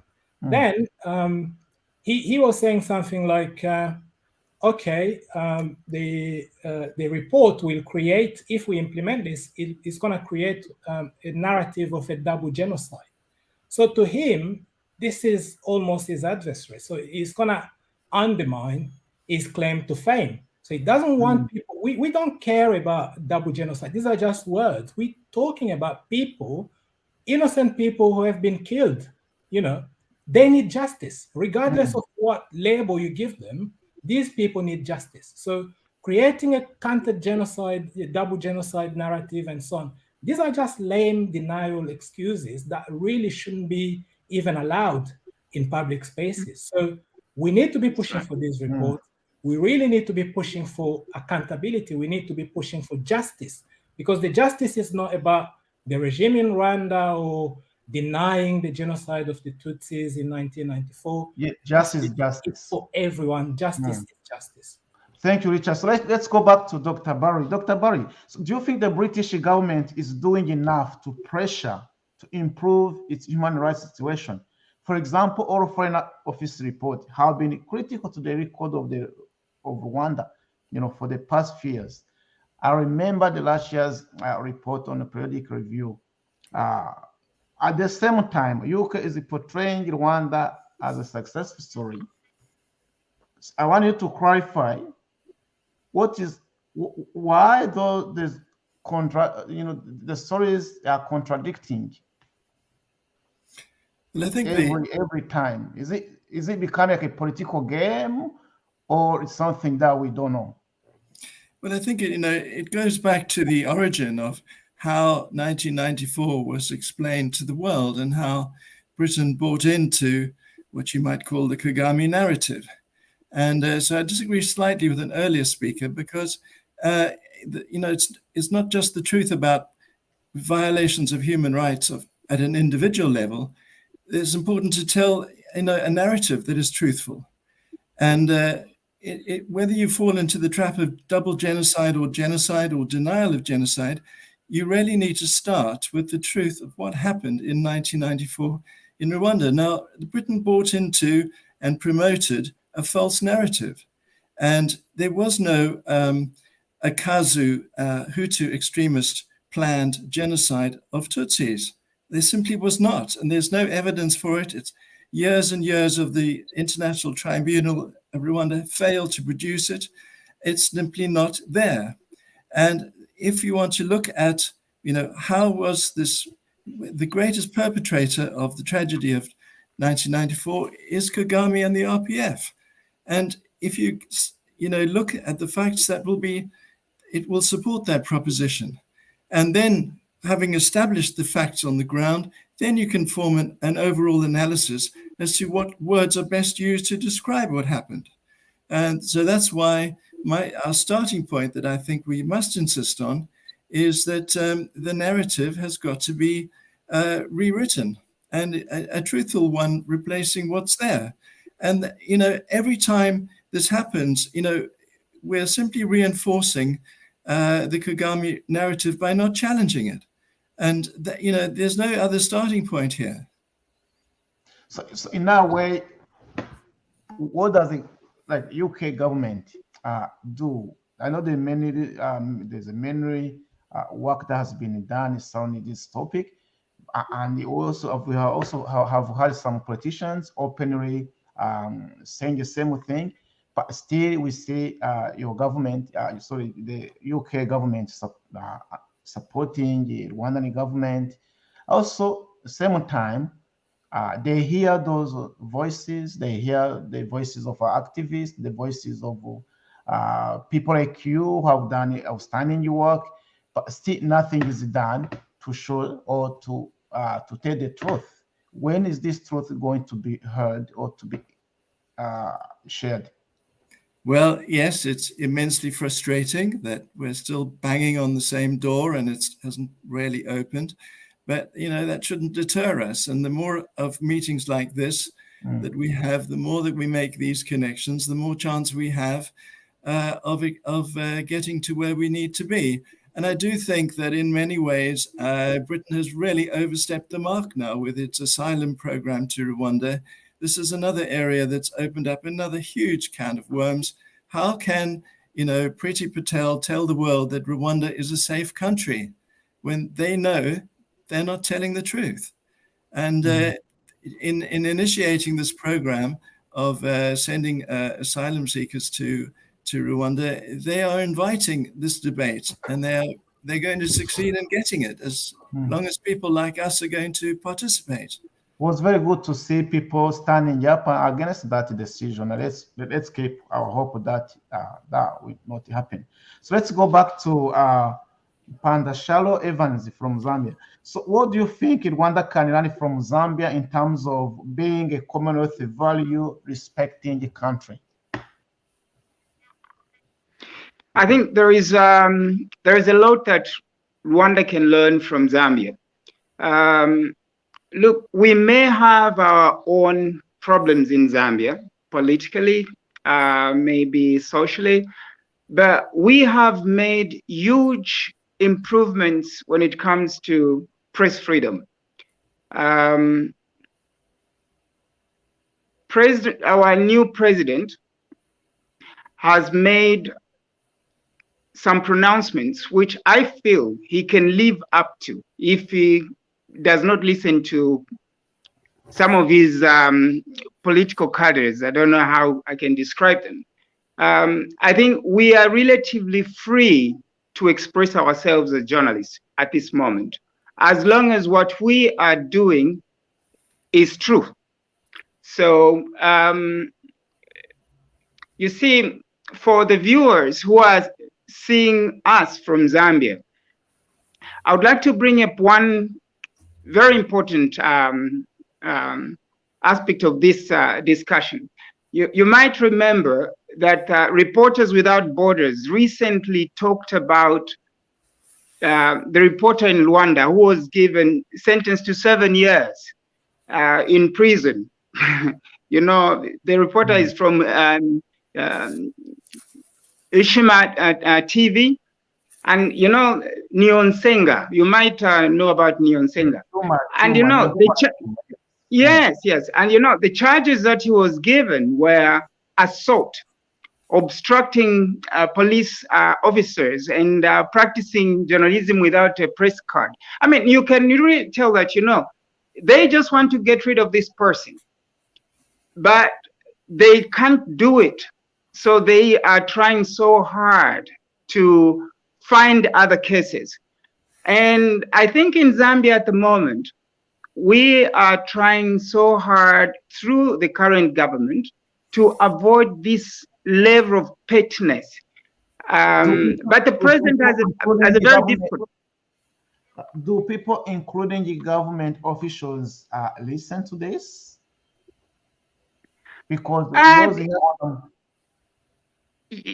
yeah, I mean, it's still happening. You know, we are far from being a perfect in a perfect situation. I, for one, you know, people, because they knew me when I came back from Europe, I was an IT engineer, so they didn't know that I was a journalist. So when they didn't like my reporting, they wanted to arrest me based on the fact that I was pretending to be a journalist. You know, these things happen everywhere in Africa. So instead of discussing what a person is discussing, they would rather find a reason to arrest you. But I feel that we should give credit to President Hakainde Hichilema on the fact that he says, look, if someone is telling the truth, leave them.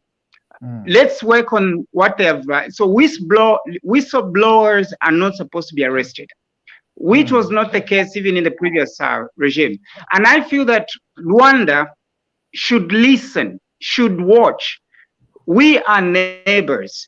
We are people who have really come a long way. We were from a one-party state, which is more like the situation in Rwanda right now.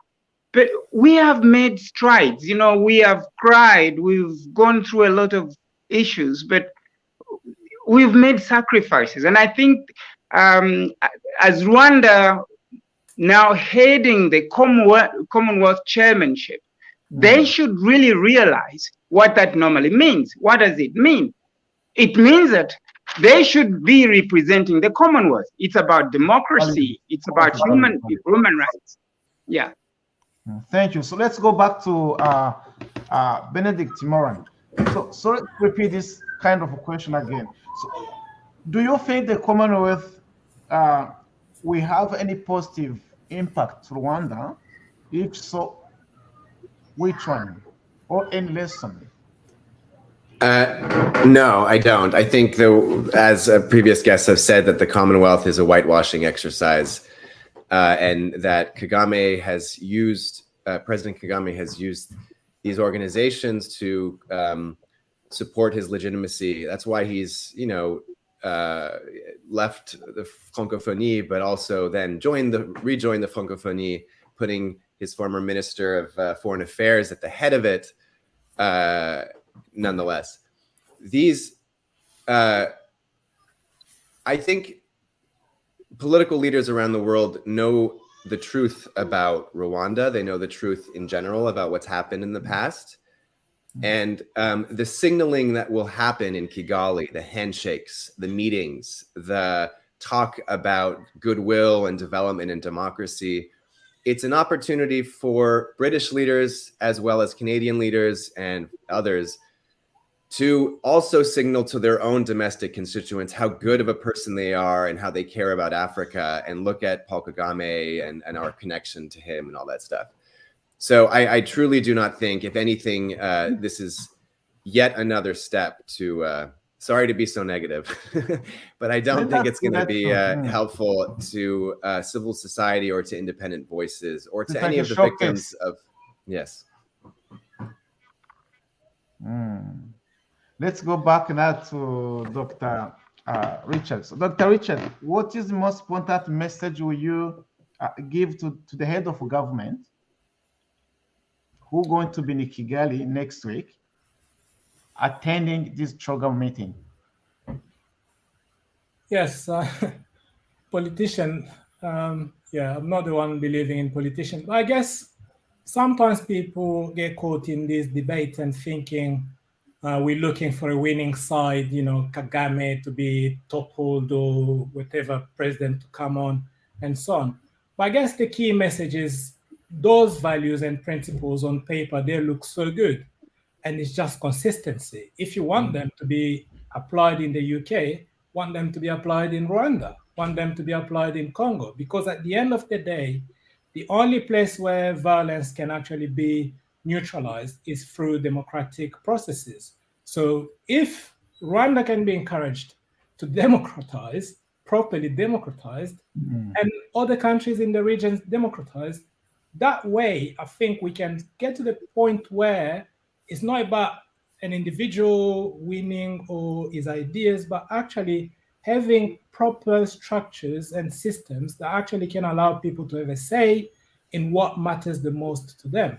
Because curtailing freedom of speech, curtailing freedom of expression, and actually using proxy armies in neighboring countries only because no one can tell us what to do is actually not going to help the Commonwealth, is not going to help the region, the people around there. So the people are suffering, and these leaders keep having these meetings and accolades and so on. So yes, democracy, they need to be consistent throughout.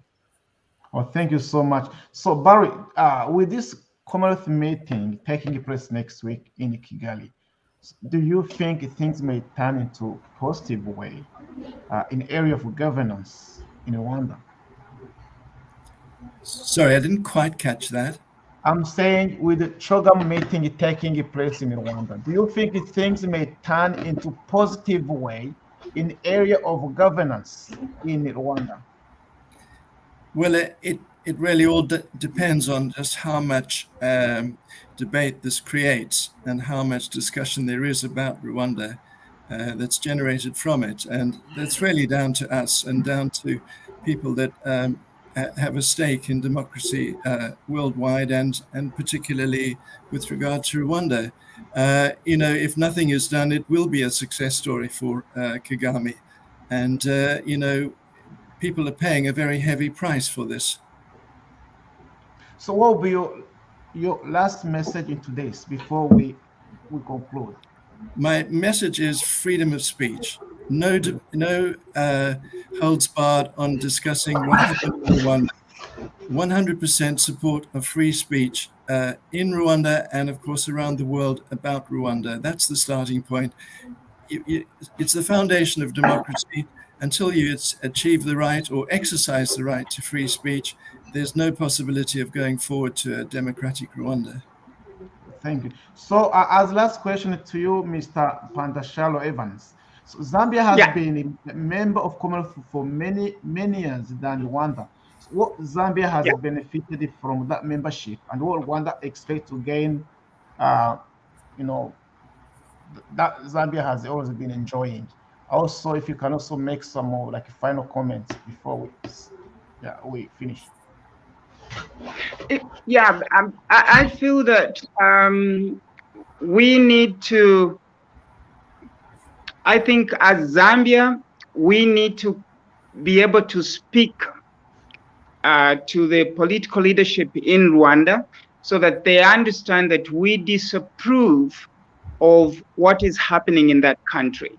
That we shouldn't really pretend more like all is well in Rwanda.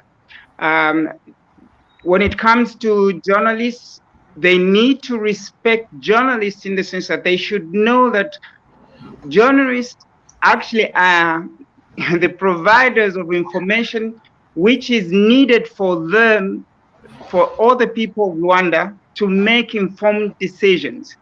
You know, you can't have democracy without proper journalism in a country. At the moment, that is non-existent in Rwanda. And I believe that we stand really on a strong ground as Zambians because of the respect that we have, having helped liberate most of the Southern African countries. You know, we ran the non-aligned movement. I think our president should be able, through closed-door discussions, talk to the political leadership in Rwanda and simply say, look, just do what you must do.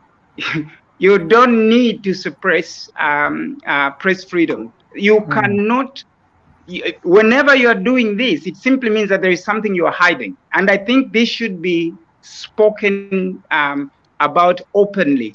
The more we discuss this, the more likely it is that we can make progress in Rwanda. Thank you so much.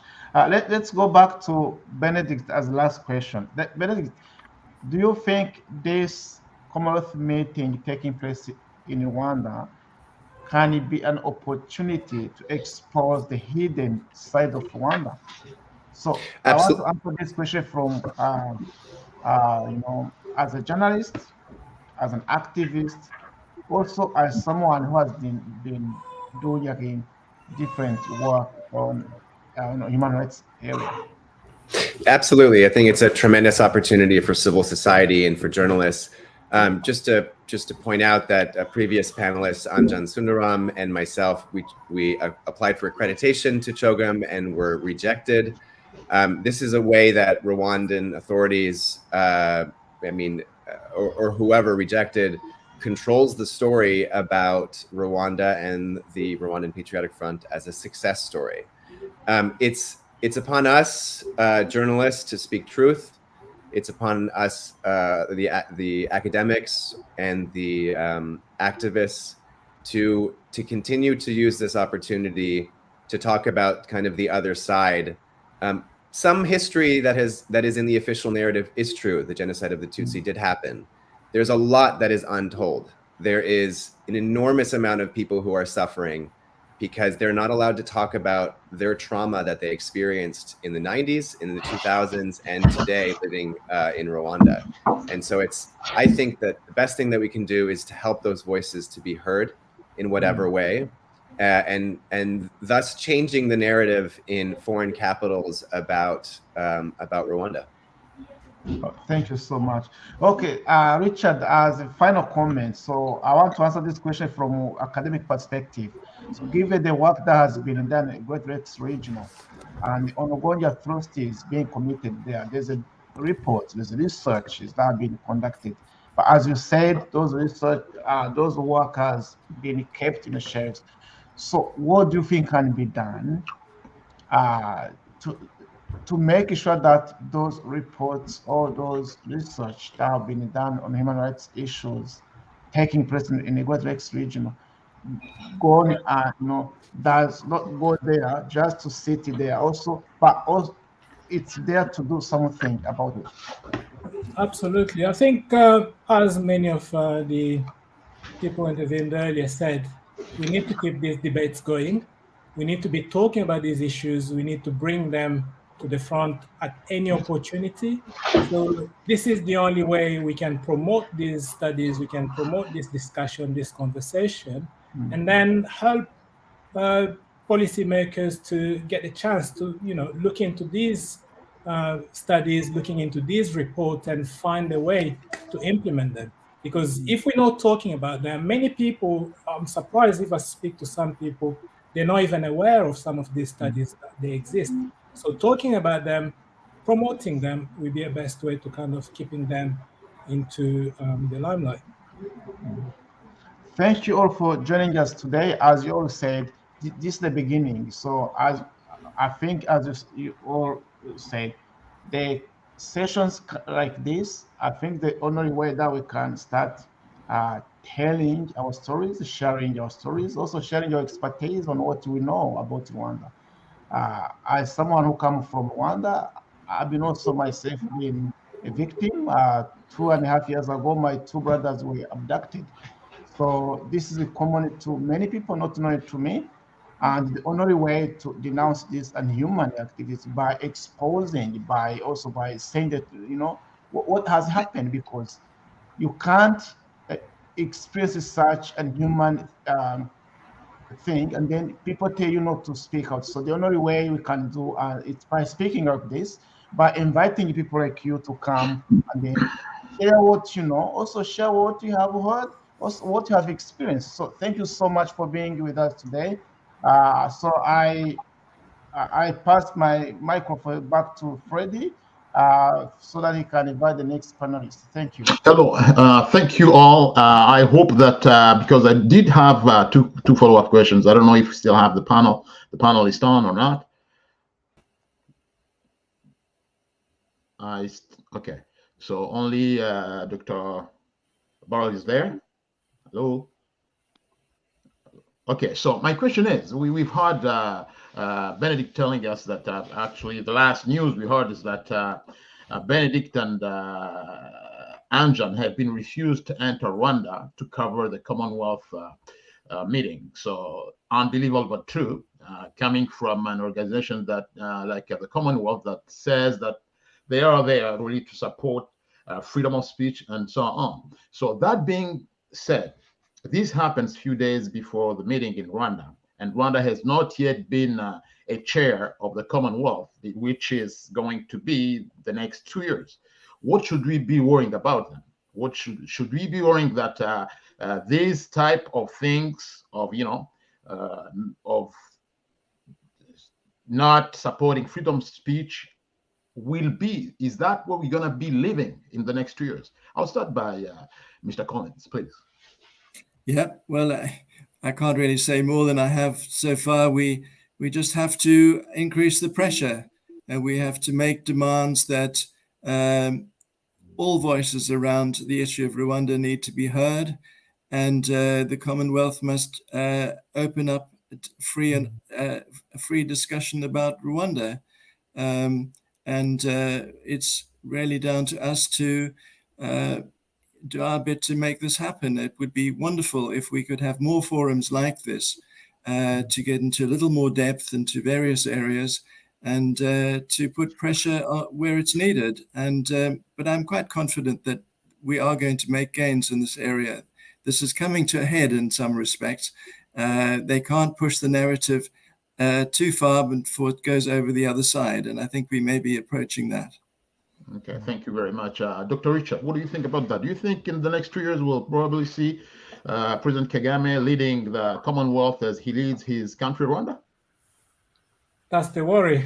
That's the worry. But I guess, as Barry said, we just need to keep pushing this, keep having this debate, and also networking in person. And now that we don't have COVID and so on, if there are opportunities to meet up and share experiences, I think that would be the best way to kind of keep this going, because many people are not aware of what's going on. And if we give people the opportunity to come together, share experiences, share contact, that way we can really push this and knock on the doors of those policymakers so that they can look into this quite properly. Okay, thank you very much. And lastly, Evans, what's your take on that, please? I believe that Rwanda cannot stay without the support of the West. And if the West wants democracy to be exported to Rwanda, they need to believe and understand that journalism maintains democracy. It's a progressive tool for social change. We need them to live by their words. As long as they do not do their part, I know that it will be maybe even worse. I mean, Paul Kagame is somebody who is not going to listen to anybody without pressure. Okay, thank you very much for being with us. And now we are going to go with the next panel. And I'm inviting my friend Antbert Hundineza. Yep, you got it right. Yeah, thank you, Fred, for doing such a great job in coordinating this event. I'll start by acknowledging our incoming panelists, the technical team, and our viewers both inside and outside Rwanda. I'll also introduce myself. My name is Ansbert. I'm a Rwandan Australian activist, currently based in Brisbane, Queensland, in Australia. My professional background is in health. I hold a master's degree in public health from the University of Queensland. It is my pleasure today to be amongst the facilitators of this highly informative event on spotlights on Rwanda against the Commonwealth Values and Principles. It is my honor to introduce the third panel, which includes men and women of high caliber and expertise, not only on Rwanda, but across other geopolitical regions. I'll start by formally introducing Mr. Charles Wishira. Is Charles with us in the studio? Yes, I am. Yes, I am. Thank you. Thank you, Charles, for coming and for attending. I'll do a very quick and brief introduction of Mr. Charles, but he will obviously have time to speak to our audiences. Mr. Charles Wishira is an East African correspondent for some of the world notable news outlets. Previously, he was an East Africa correspondent for Bloomberg LP, based in Nairobi. He covers eclectic issues including regional politics, business, human rights, and environment, including IT. He is an alumnus of the University of Nairobi. Thank you for coming. And I'll move on to our next panelist, Ms. Michaela Arong from the UK, all the way from the UK. Can you please say hi to our followers? Hi. Thank you for coming. I'll also do a very brief introduction of Ms. Rong. Ms. Rong is a British journalist and an author who spent 6 years as a foreign correspondent in Africa for Reuters, the BBC, and the Financial Times. Her third book, titled It's Our Turn to Eat, the story of a Kenyan whistleblower, published in 2009, tells the story of John Githongo, a Kenyan journalist and civil society activist who in 2012 took on a senior anti-corruption role within the newly elected government of President Mwai Kibaki. In 2009, she authored a novel, Borderlines, a legal thriller with a female lawyer protagonist. It focuses on border dispute between two fictional states in the Horn of Africa, which the Financial Times reviewer thought resembled Ethiopia-Eritrea disputes in 1998-2000. In 2021, she published Do Not Disturb, the story of a political matter and an African regime gone wrong. This book is about Rwanda, its President Paul Kagame, and the matter of Patrick Karegeya in South Africa. Thank you for joining us today. It's a pleasure. It's a pleasure to have you on. And I'll introduce our last panelist, David Hundieni, if that is pronounced correct. David? Is David with us? Hi. Thank you. If I did pronounce it wrong, please forgive me. Yeah, that's fine.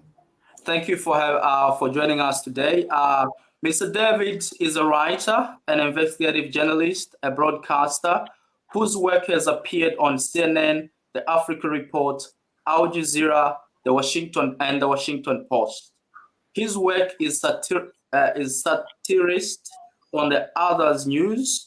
Nigeria's answer to the Daily Show has featured in the New York Magazine and the Netflix documentary Larry Chow's Dangerous World of Comedy. In 2018, he was nominated by the U.S. State Department for the 2019 Edward Murrow Program for journalists under the International Visitors Leadership Program.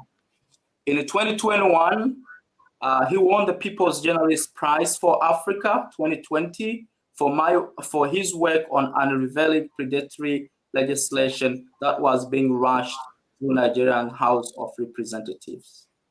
In June 2021, he was elected as Africa's only representative on a list of 12 writers and journalists from around the world chosen to take part in Substack inaugural 1 million Substack local program. Thank you for joining us today, David. We really appreciate it. Thank you for having me. Thank you. Now I'll start by posing a few questions on our panelists. I'll start with Ms. Charles, if Ms. Charles can hear me. Yes, I can. Yes, my question, or the questions that most people or most viewers will be having right now is, as a credible and a well-respected journalist with a very extensive knowledge of not only Kenya, but of East Africa political arena, what do you think Rwanda, as a member of Commonwealth, can learn from Kenya in terms of respecting Commonwealth values, which to a larger extent overlaps with the East African Community Establishing Treaty, particularly in relation to separation of powers, democracy, and freedom of expression? Well, that question is quite long. However, let me start by saying that I've been a journalist beginning in 1990, and therefore that particular time in Kenya we had a very autocratic leader by the name of Daniel Arap Moi. And what I've learned is that what Rwanda is going through is not really something exceptional. I think Kenya also went through it. But what saved the grace, the face of Kenya, is that we had a very powerful civil society. And what I believe is that what Rwanda can learn from Kenya, for example, is that change is ultimately going to come from within Rwanda itself. I think all these conferences that are taking place, like most of the distinguished guests have said here, are mostly to bolster the image of Paul Kagame and his administration. But until and unless the people in Rwanda themselves are able to form into some formidable force, you're likely to have Kagame remaining in power for as long as he wants. And Kagame is a very good showman in the sense that he knows where to touch and who to do. For example, you realize that he has Tony Blair of the UK as an advisor. You're aware that I think last year he also tapped a former banker from the Swiss bank, very powerful Africa, who's able to pull resources from all over Africa. And then the third thing that we tend to forget is that geopolitics it plays a very major factor. In particular, in this particular time when China is actually getting a lot of influence within the region. And you realize just last week, the Belgian king came to say sorry, I think, to Congo. So, and don't forget, last year, France also came to do its bit in Rwanda.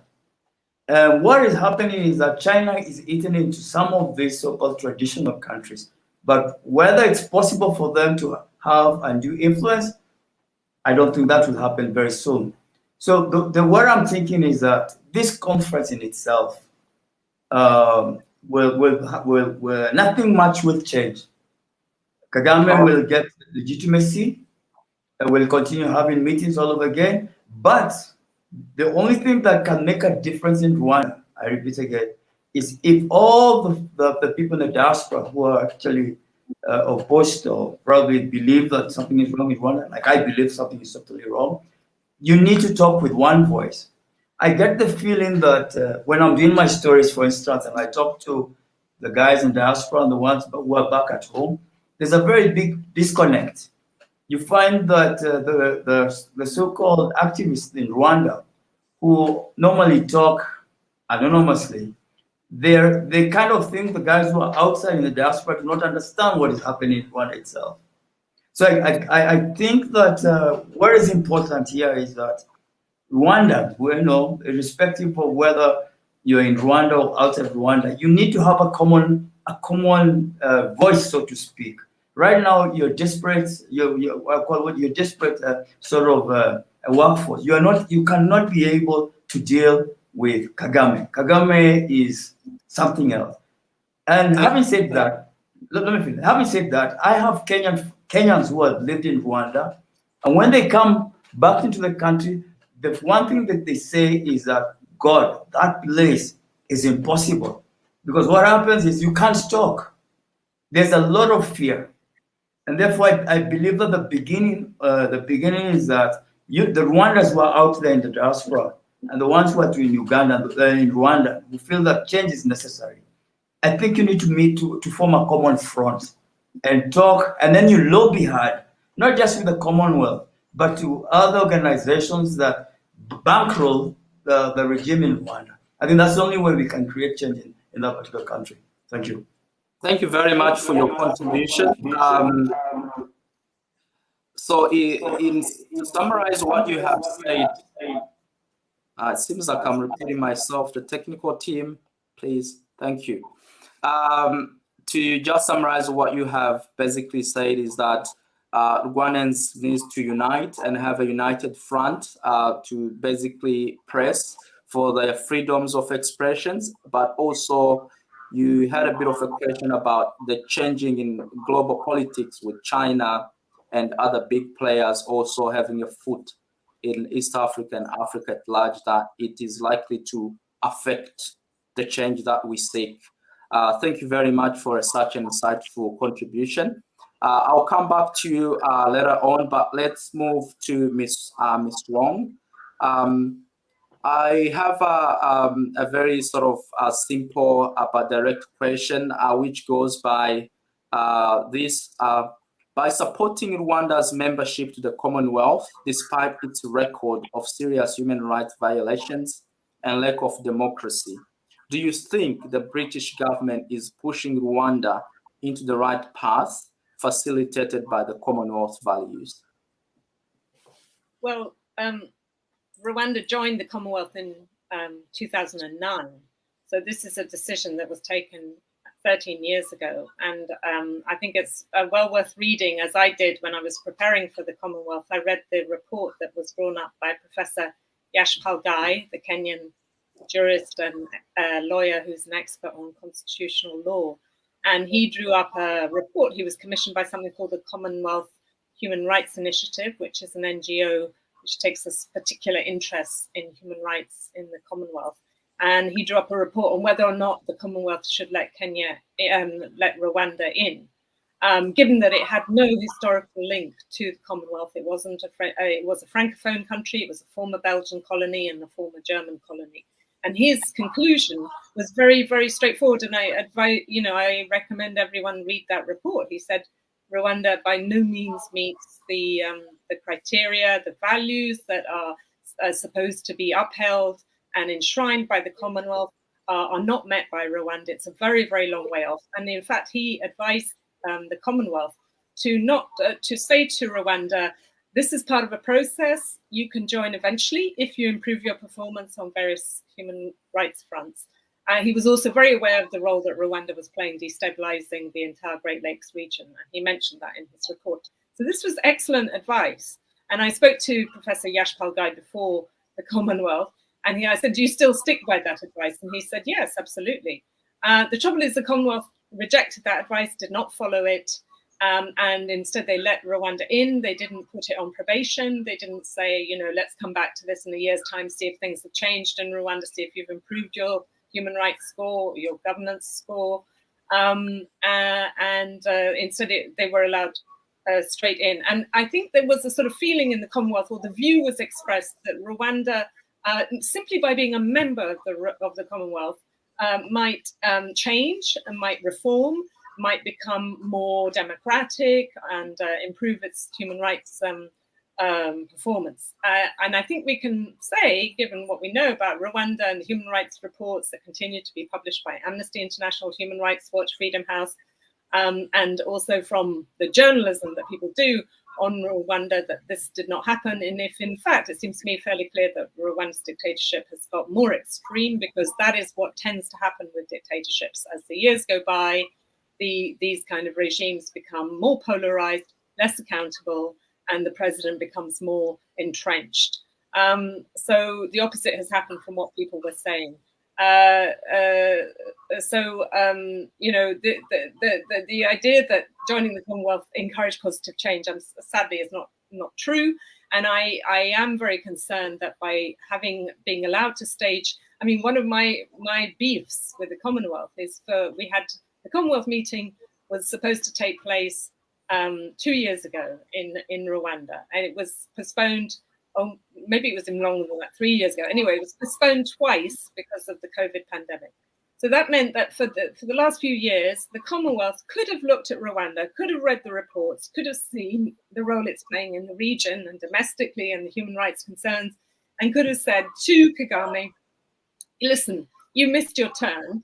Now, you know, there's a long queue of people who want to host the Commonwealth. You've missed your go. It wasn't your fault. It was because of COVID. You've missed your go, and now we'll stage it somewhere else. And they didn't do that, which was really showed, firstly, I'm sure that there was immense pressure coming from Kagame, who loves to stage conferences in Kigali. He loves, because the affirmation that he knows he's going to get.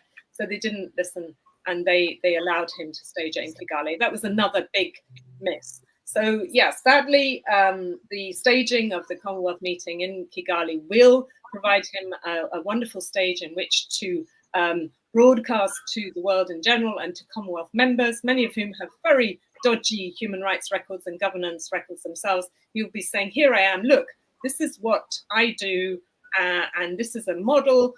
You can follow it too. You too can violate human rights across in your own country. You too can destabilize your neighboring countries, and you'll still win the admiration of bilateral donors. You'll still win millions of pounds worth in foreign aid, and you will still get to hold a Commonwealth meeting. So that is the implicit message of staging the Commonwealth meeting, CHOGM, in Kigali, and it's a very, very negative message to send out. I mean, let's face it, a lot of the leaders who are going to be going, the government ministers, the leaders who will be going to Kigali are not exactly progressive Democrats themselves. They're not exactly people who tolerate freedom of the press or who are careful not to interfere in the staging of elections and respect the rule of law.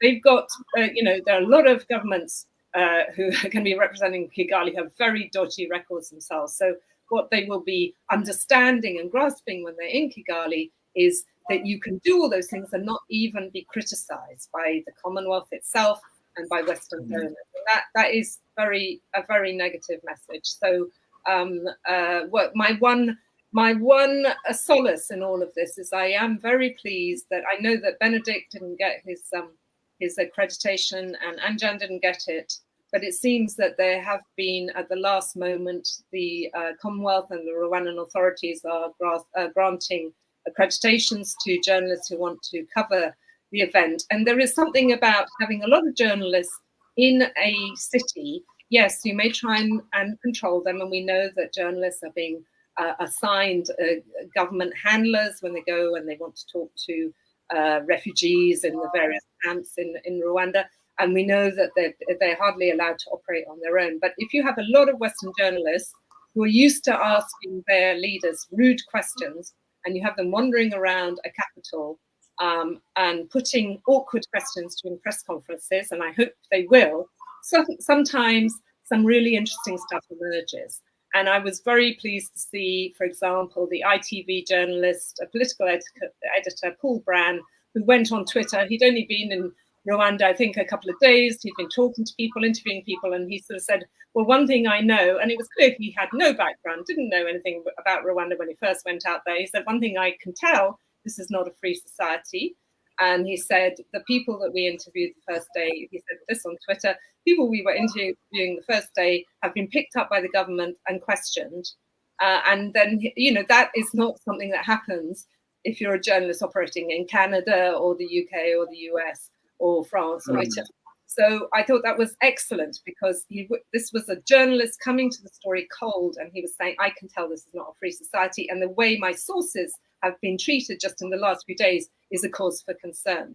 So the more journalists who go and cover CHOGM, the better. And I do think that some really interesting little details will come out during this conference. Thank you very much for such a great contribution. While you were speaking, something triggered my interest in regards to the reports and recommendations that were provided to the British government of not allowing Rwanda to be a member of the Commonwealth. And I was just reflecting back to some other countries which had to be suspended from the Commonwealth, the likes of Zimbabwe, the likes of Nigeria, where David comes from. Historically, they've been countries that were suspended. But with Rwanda, what is so special that not even being suspended, but there is that special consideration of even from the start? We know that in the early days of the RPF regime, there was this feeling of guilty that the Western countries had of not being able to stop the genocide against the Tutsi. But here we are almost 30 years later, we're still having this sort of special treatment to Paul Kagame. In your view, what do you think is the problem? Well, there was a feeling of guilt that has certainly played a role in the way Western countries deal with Rwanda, because the Rwandan officials and Kagame himself play that card ruthlessly and very effectively, because the international community still feels very bad about its failure to intervene during the genocide. But I think you mustn't forget another reason why Rwanda was allowed into the Commonwealth in 2009. It is because of the traditional competition between France and the Anglo-Saxon world, i.e. America and Britain, in Africa. And this is a sort of a legacy of colonialism. So there was this feeling that, look, here is Rwanda, and a young leadership that is extremely disillusioned and bitter over what role the French had played supporting the previous regime of Juvenal Habyarimana, and they want to join the Commonwealth. They have no historical links with the Commonwealth, but never mind, this will allow us to expand. And, I'm sure there was also a British interest, and no doubt the Americans would have been quite keen on it too, although they don't belong to the Commonwealth, saying, they're saying we want to join the Anglophone world. Kagame grew up in Uganda. I don't know if he even speaks French. He was part of that English-speaking sphere of influence in Africa. So there was a desire to capture Rwanda and sort of, embrace it in the Anglo-Saxon world. And what's very interesting, I don't know if it's come up previously in this meeting, but what we're seeing at this Commonwealth meeting is that Gabon and Togo, which are two Francophone countries which also have no previous connection with the British Empire or with Britain's colonial legacy, are also applying to join the Commonwealth. So what we're seeing is this clash between the French world, French influence in Africa, British influence in Africa continues. This is a competition, that goes back to the scramble of Africa of the 19th century, and we're seeing it continuing, and therefore, the Commonwealth is therefore very happy to take on new applicants. And a lot of African countries at the moment are feeling very disillusioned about the French role in Africa, especially in the Sahel, and they want to make a very obvious gesture towards France, as we feel that your involvement and your influence over our countries is not healthy, is not benign, and we are looking elsewhere, including to China. But the Commonwealth is also a sphere of influence that is obviously attracting some interest. So this is also about a kind of a competition for influence between these two, the Anglo-Saxon world and the French world. Thank you very much. This is very interesting also. The previous speakers or panelists spoke about the Commonwealth being more like a political tool with some, geopolitical interest. I think you have sort of touched on that one as well. Thank you for your contribution. This will take me to our next speaker, Mr. David.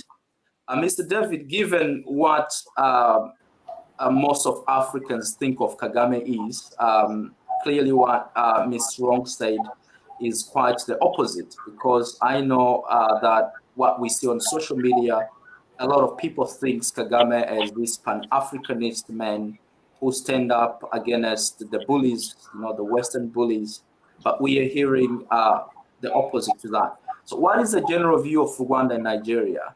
And you think its membership to the Commonwealth will bring both Nigeria and Rwanda closer in terms of cooperations, in terms of learning from each other? Right. So this question goes to the heart of why I consider Paul Kagame to be uniquely dangerous in Africa. Now, my background in journalism is a bit non-standard. People typically move from journalism into comms and PR because there's more money there. I moved from comms and PR to journalism, in part as a result of what I saw during my time in PR. The PR stroke strategic communications industry in Africa is pretty much unregulated. So people like Paul Kagame spend millions of dollars annually on putting out and shaping these narratives, not just within Rwanda, but across the African continent. So this guy is not just a danger to Rwanda, to the Great Lakes, or to Southern Africa. It's a danger to me in Nigeria as well, because the narratives he is funding from Kigali are getting here and they are having an impact. And I'll give you one very tiny example of that. So there's a state in Nigeria called Kaduna State. It's statistically the most dangerous, the most unsafe state in Nigeria in terms of death, conflict death per capita, right? You have armed terrorist groups from the Sahel, you have armed bandits, you have kidnappers just operating freely in Kaduna State. Now, the governor of Kaduna State is a guy who has stated that he's an admirer of Paul Kagame. Why is he an admirer of Paul Kagame? He says Kagame's example shows that competent leadership is more important than democracy, right? And this is a narrative that has been seeded and has been spread and has captured a lot of the popular imagination across Africa, and specifically in Nigeria, where, bear in mind, we only just came out of military dictatorship in '99, so it's been barely 21 years, and already we have a large number of people now who didn't experience military dictatorship, because statistically Nigeria's median age is 18.1. So statistically, most Nigerians in existence never experienced the military era. They don't know what dictatorship looks like. And they have these dangerous narratives flying around and seeding their minds that, look, the reason Africa is the way it is, and the reason Nigeria is the way it is because we use too much energy on politicking, on elections, on democracy. That what you need is a strong man who can come in and quote unquote fix the country, which apparently is what Paul Kagame supposedly has done in Rwanda.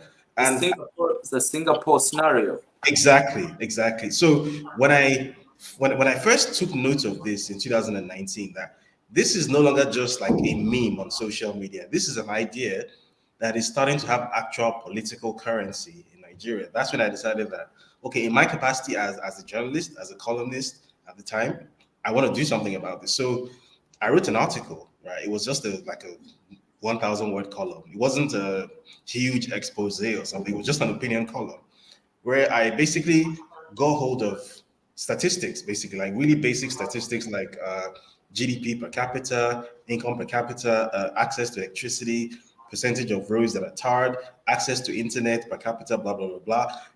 And I basically put forward an argument that the entire story of Paul Kagame being this competent dictator is a total lie. It's a fabrication. It's not true. That he fails not just in terms of democracy and human rights, but even at the things that he's supposedly optimized for. So we have a country that he has been, at the time, he had been in power for a quarter of a century. It's always coming up to 30 years now. And there was a statistic that blew my mind that 91% of roads in Rwanda were not tarmacked, were not tarred, as at 2019. 9% of roads in Rwanda were tarmacked. Or that the total percentage of the Rwandan population that had access to the national grid, to electricity, was under 50%. Sorry, it was 51%, sorry. Which, I mean, I found amazing, because even Nigeria, which we all know has a huge power sector deficit, has about 65% in Nigeria. So how is this country that is doing so well and so well thought of, how is this country doing worse than Nigeria? How is that? How do you manage to do worse than Nigeria? Nigeria is statistically one of the worst places to exist on this planet. How do you manage to do worse than Nigeria? And then not only do worse than Nigeria, be praised for it. Have people think that you are competent. You are, because as you mentioned, every time there's some international event or something, obviously he loves having those events in Kigali.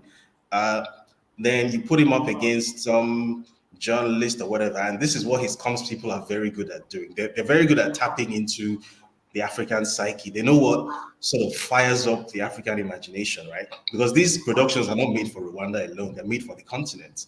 So there's this particular one I remember from 2018. I think he was in. This wasn't even in Kigali. I think he was in Geneva, and he was having a conversation with some journalists, and the lady said something to the effect of, "How can you do you have the basically that his country, that's Rwanda, has a huge human rights problem. So on what basis is he coming to speak here today?" And he fired back at her, said something to the effect of basically that you're always trying to dictate to Africa and to talk to us about human rights, that who gave you the right to do that, that who are you, right? And that exchange, someone then took a little video clip of that exchange, a 30-second video, and it just went viral all over social media platforms, and people were just absolutely creaming their pants about it. Oh, this guy's standing up for Africa. He stands up to the white imperialists, because that's something that fires the African imagination, right? Because obviously the history that Africa has had is a history where living under a colonial jackboot, living under a colonial experience has created this sort of very deep inferiority complex and the very deep sense of resentment. So he knows how to tap into that and take advantage of it. So yeah, then he gets positioned as this sort of Pan-Africanist champion who's quote unquote standing up to the white imperialists or whatever. And I tried to deconstruct that in this article that I did. And look, this country's budget, government budget, annual government budget, more than 50% of it is funded by the same people he's supposedly standing up to. It's donor money, right? This country is almost unfathomably poor, right? This country is so poor that Haiti has a per capita income that is almost twice that of Rwanda. If Haiti has a per capita income that is twice yours, Haiti, then why on earth are you being held up as that quote unquote Singapore of Africa, that Switzerland of Africa? It's not true, right? And my experience, immediately this story was published, immediately it went out, sort of gave me a window into what Rwanda and Rwandan regime actually are. Because this was a story that was published in Nigeria for a Nigerian audience. And the point of publishing that story was to tackle that narrative that I saw being spread in Nigeria. And the very first responses to the story were Rwandans who were very angry. It caused such a fuss that the Rwandan High Commissioner to Nigeria actually. If I might just ask you a very quick question here before it escapes my mind. Did you, during these times that you wrote this article, were you at any stage approached or threatened by any members of the Rwandan government or security forces or security agents? I was just about to come to that. Okay. So the Rwandan High Commissioner to Nigeria at the time, his name was Stanislas Kamanzi. He picked up the phone and he called the publisher of Business Day, where I wrote the column. and had a very like a 5-minute shouting match with this guy, telling the guy to take down the article, to delete it off the website. That is nonsense and it's rubbish. And then I started getting the death threats, hundreds of death threats. People telling me your friends are gonna die, your family's gonna die, you don't know what you've got yourself into, blah blah blah. Like you're a traitor, you're being sponsored by Western imperialists, you're a tool of regime change, blah blah blah, all sorts, right? Hundreds of those, literally hundreds. Like my mentions on Twitter, my DMs, they've got hold of my email address somehow as well. We're just full of these things, right? And then there was a I think it's like a government-sponsored publication in Rwanda. I think it's called either Great Lakes Eye or Great Lakes Post. Oh, Great Lakes Eye, yes, that's one. Yeah, very they common. They went and published this like hit piece on me. Like if you Google Great Lakes Eye and my name, you see the article is still up there. And they basically said this guy is not a real journalist. He's a tabloid trash, blah blah blah. That just totally rubbished me. And Business Day refused to take the story down because why would they take it down? I just wrote a column, and it was factual.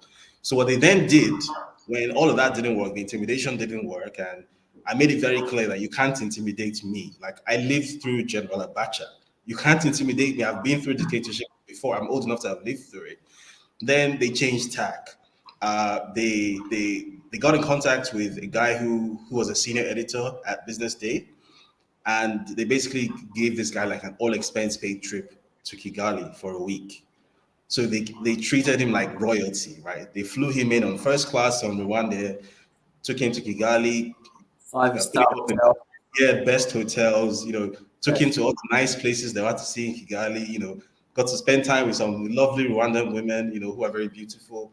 And then he came back to Nigeria and then he wrote this glowing front page story article about Rwanda and how Paul Kagame has changed the face of Rwanda, because that's like the narrative that they love to run with. So what this told me very clearly was that this is a regime that has no interest in interacting with any kind of objective facts or evidence or truth.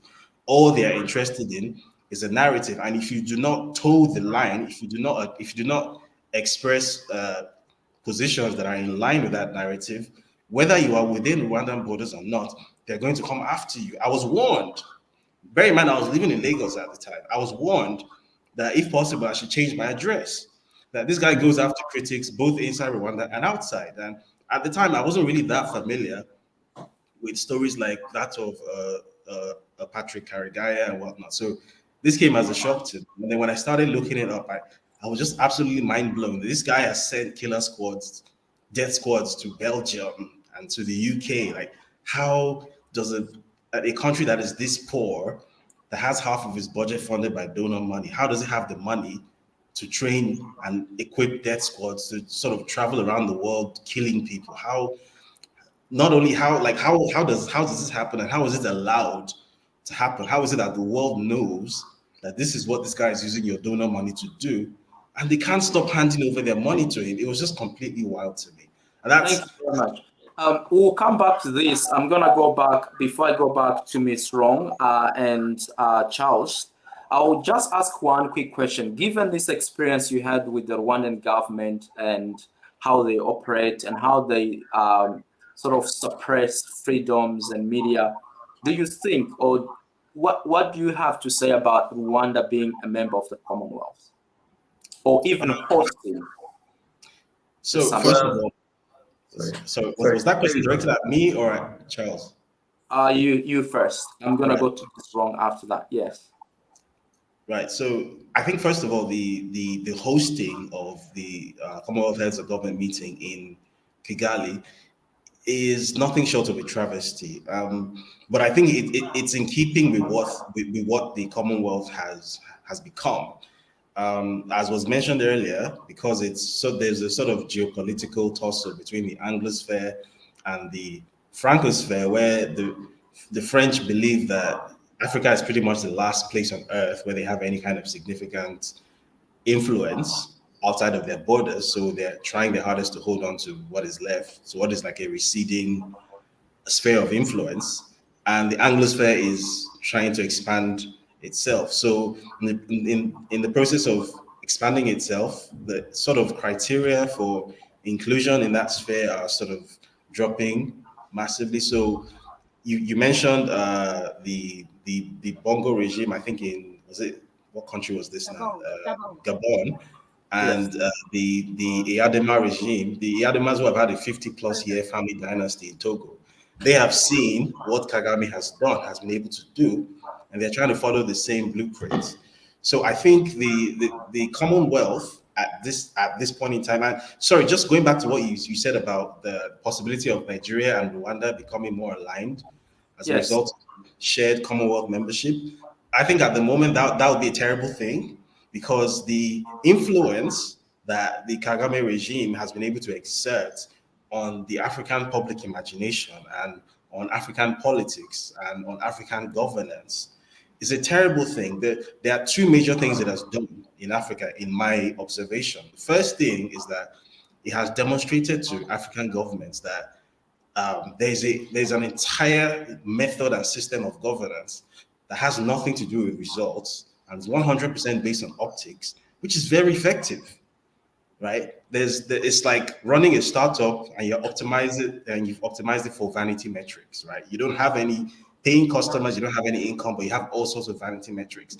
The governance version of that, they've figured out how to do it, and Paul Kagame is at the vanguard of that. And then the second thing that he has done to politics in Africa is that he has made people understand that it's possible to whack people, like we're in the 60s and the 70s all over again, right? That thing we came out of in the 90s and early 90s, where everyone was moving to a more democratic system, that no, we can go back to the way it used to be, but the world doesn't have to know, because your optics game is so on point that as was mentioned in the previous panel, you have the right, you know how to use the right catchphrases, you know how to speak English with the right accent if need be, you have the right contacts, you know how to present yourself the right way, and the world will respond to you based 100% off of these optics. And it doesn't matter whether your country is a literal hellhole, nobody will care, right? So I think Nigeria becoming more aligned with Rwanda would be a terrible thing, because I think the Rwanda model is already starting to take hold in Nigeria. I think even more of that would be a bad thing. I think Rwanda first and foremost needs to reform itself, and the first stage of that self-reformation must be that Paul Kagame, one way or the other, must be eased out, because that guy is bad news. Thank you for a very insightful contribution. I'll move up the list back to Ms. Arong. In your book, we have basically touched on these issues of threats, social media threats, physical threats against journalists, both in Rwanda and abroad. Would you like to elaborate and talk more about that, on how the Rwandan government threatens journalists, both online and physical threats? Yeah, I mean, the first thing I'd just like to say, I think David gave one of the best presentations I've ever heard on the topic of Rwanda, and it's so interesting to hear the Nigerian take on it. Everything he said chimed incredibly true, including that satisfaction that I've seen Africans, not just Nigerians, but in Ghana, in South Africa and Ethiopia, where they see this butt-kicking, dynamic, sort of I don't take any nonsense from the West act that Kagame puts on, and they love it, because yes, we're all aware of how unpleasant and debasing and demeaning the colonial experience was. They love it, and then they convince themselves, because they're fed up with their own government, they're fed up with the corruption coming out of in the newspapers that they read at home. They think what we need is someone like that here, and I have seen that so often on Twitter or in letters written to newspapers. Africans saying, or ministers saying, Ghanaian government pastor or South Africa's finance minister saying, this is what we need here. And you sort of think, yeah, what you need, that's really what you need in your country. Be careful what you wish for. Be careful. Do you really want to have that human rights record? Do you really want to have elections that are rigged to 99% each time they're staged, supposedly voting for the president? Do you really want your heads of opposition to disappear or be found dead by the side of the road? Do you really want your journalists to to go into exile. But you see this sort of this knee-jerk reaction because Kagame tells some Western journalist or some arrogant Western politician that he doesn't, who are you to lecture us? And it's very, very gratifying. And then you have this myth of the benign dictator. And the fact is, there is no such thing as a benign dictator. There is a dictator. It's never benign. It is not benign. So we have to accept that as a principle. I did want to talk about the role of social media. I thought David's experience was absolutely fascinating. I have been, since I published Do Not Disturb, I have seen my reputation, my looks, my gender, my track record, all absolutely trashed on Twitter, repeatedly, there are certain established bloggers who pretend to be independent commentators in Rwanda. They're not independent at all. They're on the government payroll. But you also see ordinary Rwandans supposedly wading in. And the fact is, you can see they're always using the same tropes, the same language, the same smears. And so it's not independent Rwandans. It is military intelligence. And in fact, the Rwandans actually run courses in which they teach youngsters who are keen to demonstrate their loyalty to the regime. They're teaching young members of the ruling party, RPF in Kotanyi, they're teaching them how to use social media to take on the enemies of the state. That would be people like me and people like David. And they do it systematically. I've never seen a government in Africa do it as well, as thoroughly, as relentlessly as the Rwandans do. And the other things that the Rwandans do brilliantly is they co-opt the African press, the African media scene is heavily co-opted, often in ways that are not immediately obvious to people. But I would challenge anyone, for example, to read the East African newspaper, or in fact, most of the Nation group in Kenya. Charles will probably have some views on this, and see how often they ever publish an article or a comment piece or letter that is critical of Kagame, or maybe just presents Rwanda in a slightly uncomplimentary light. In the case of the East African, it never happens, never. And the reason for that is because the Aga Khan, who we know owns that group, is looking to invest in Rwanda. And so he knows that the deal is, if you're going to get to invest in Rwanda, you must never ever criticize Paul Kagame. So this is a big media empire that on which millions of East Africans, Tanzania, Kenyans, Ugandans rely for their news about Rwanda, and they're getting censored news from the get-go.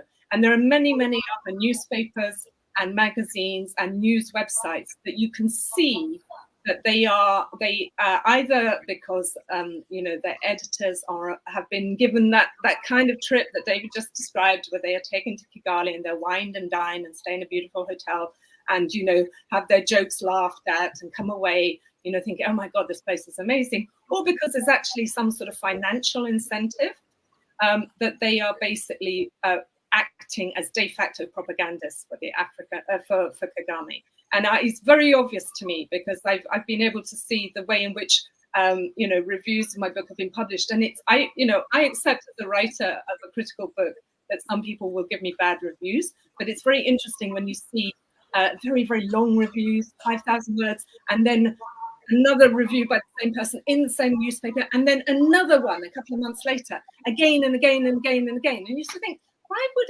any newspaper review a book 3 times? Why would that happen? And it's because, the editor has been told, this woman, she won't shut up on social media, let's get her, and get your journalist to write another negative review. So you can sort of spot the influence in Africa's media. And it's really, really sad, because Africans and me, as someone who writes about Africa, rely on that media world to be independent and to be critical. And just the last thing I would like to say is I just wish that Western donors who give, as David was saying, I mean, Kigali is not Rwanda. There is glaring, appalling poverty, just as David so beautifully summarized, out in the countryside. Living standards are incredibly low, and what development there has been is often being funded by Western donors. And I just wish that they would spend, instead of going and listening to Kagame or a Rwandan ambassador or a Rwandan High Commissioner or a Rwandan Development Finance Minister, that they would spend some time on Twitter, because this is where you see the real face of Kagame. This is a man who's trained in military intelligence. That's what he was. As a young man, even before he was leading the RPF, he learned to do military intelligence in Uganda, working for Yoweri Museveni in the National Resistance Movement.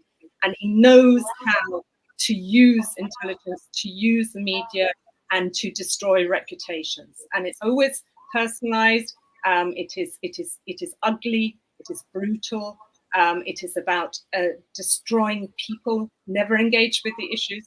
For example, with my book, it's always been very important never to engage with the fact that I'm talking about an entire campaign of transnational repression being conducted by the government, which is sending out agents to kill dissidents, human rights activists and journalists all around the world. So instead, I get attacked just as David has been attacked. And I just wish that the ambassadors, the Western ambassadors who are sitting in Kigali would spend some time on Twitter, because it would only take a couple of hours and you would see that this beautiful gleaming city and this suave, slick presentation, this suave, slick president, this is the ugly face. This is when you see the brutality, the appetite for violence, the disrespect, incredibly misogynist, in my case, incredibly misogynistic, sexist accusations. This is where you see the racism as well. I just wish, please, could the donors actually stay on Twitter for a couple of days, and they would come out feeling, they would look at the regime in a very, very different light. Thank you very much. You have touched a lot of things that we might come to it at the end of our session, especially around the transnational repression that you have basically touched in your book. But let's go back to Mr. Charles. Mr. Charles, we haven't had time to basically listen to your experiences as well as a journalist. Given that you live in East Africa, have you ever had any sort of threats or sort of contacts from the Rwandan government threatening you about your views on Rwanda? Well, I think, just like Ms. Wong has just said, it's very hard to write anything about Rwanda. I'll tell you about my experience with the East African newspaper. I went to see the managing editor, and I was working on a piece that was fixated on what is happening there. And apparently, I just said I want to do about 1,000 words, and I'll provide it to them. And the ME decided to take me round and round and round, and the article was never published until when I met the regional head of the it's called Human Commission something, I'm forgetting the name, the international organization, and they told me, look, Charles, you're wasting your time. There's no newspaper in East Africa that can critique the government in Rwanda. You're wasting your time. And I sat down and I asked myself, is that true? So I started looking through the newspapers. You can critique Yoweri Museveni, you can critique Uhuru Kenyatta in Kenya, you can critique what is happening until he died, what was happening in Tanzania. But very difficult, you get any newspaper in this region that is actually doing any critique on Rwanda. So it's very unlikely to get a journalist in Kenya getting threats or that kind of thing.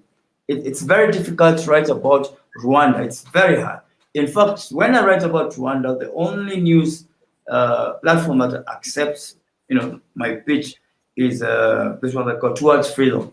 Towards Freedom would actually take a very objective piece, and they always tell me, be careful the people you talk to, because apparently even when in Rwanda, don't forget Rwanda has embraced the Israeli way of getting onto the telephone. So anybody who's talking in Rwanda is always fear.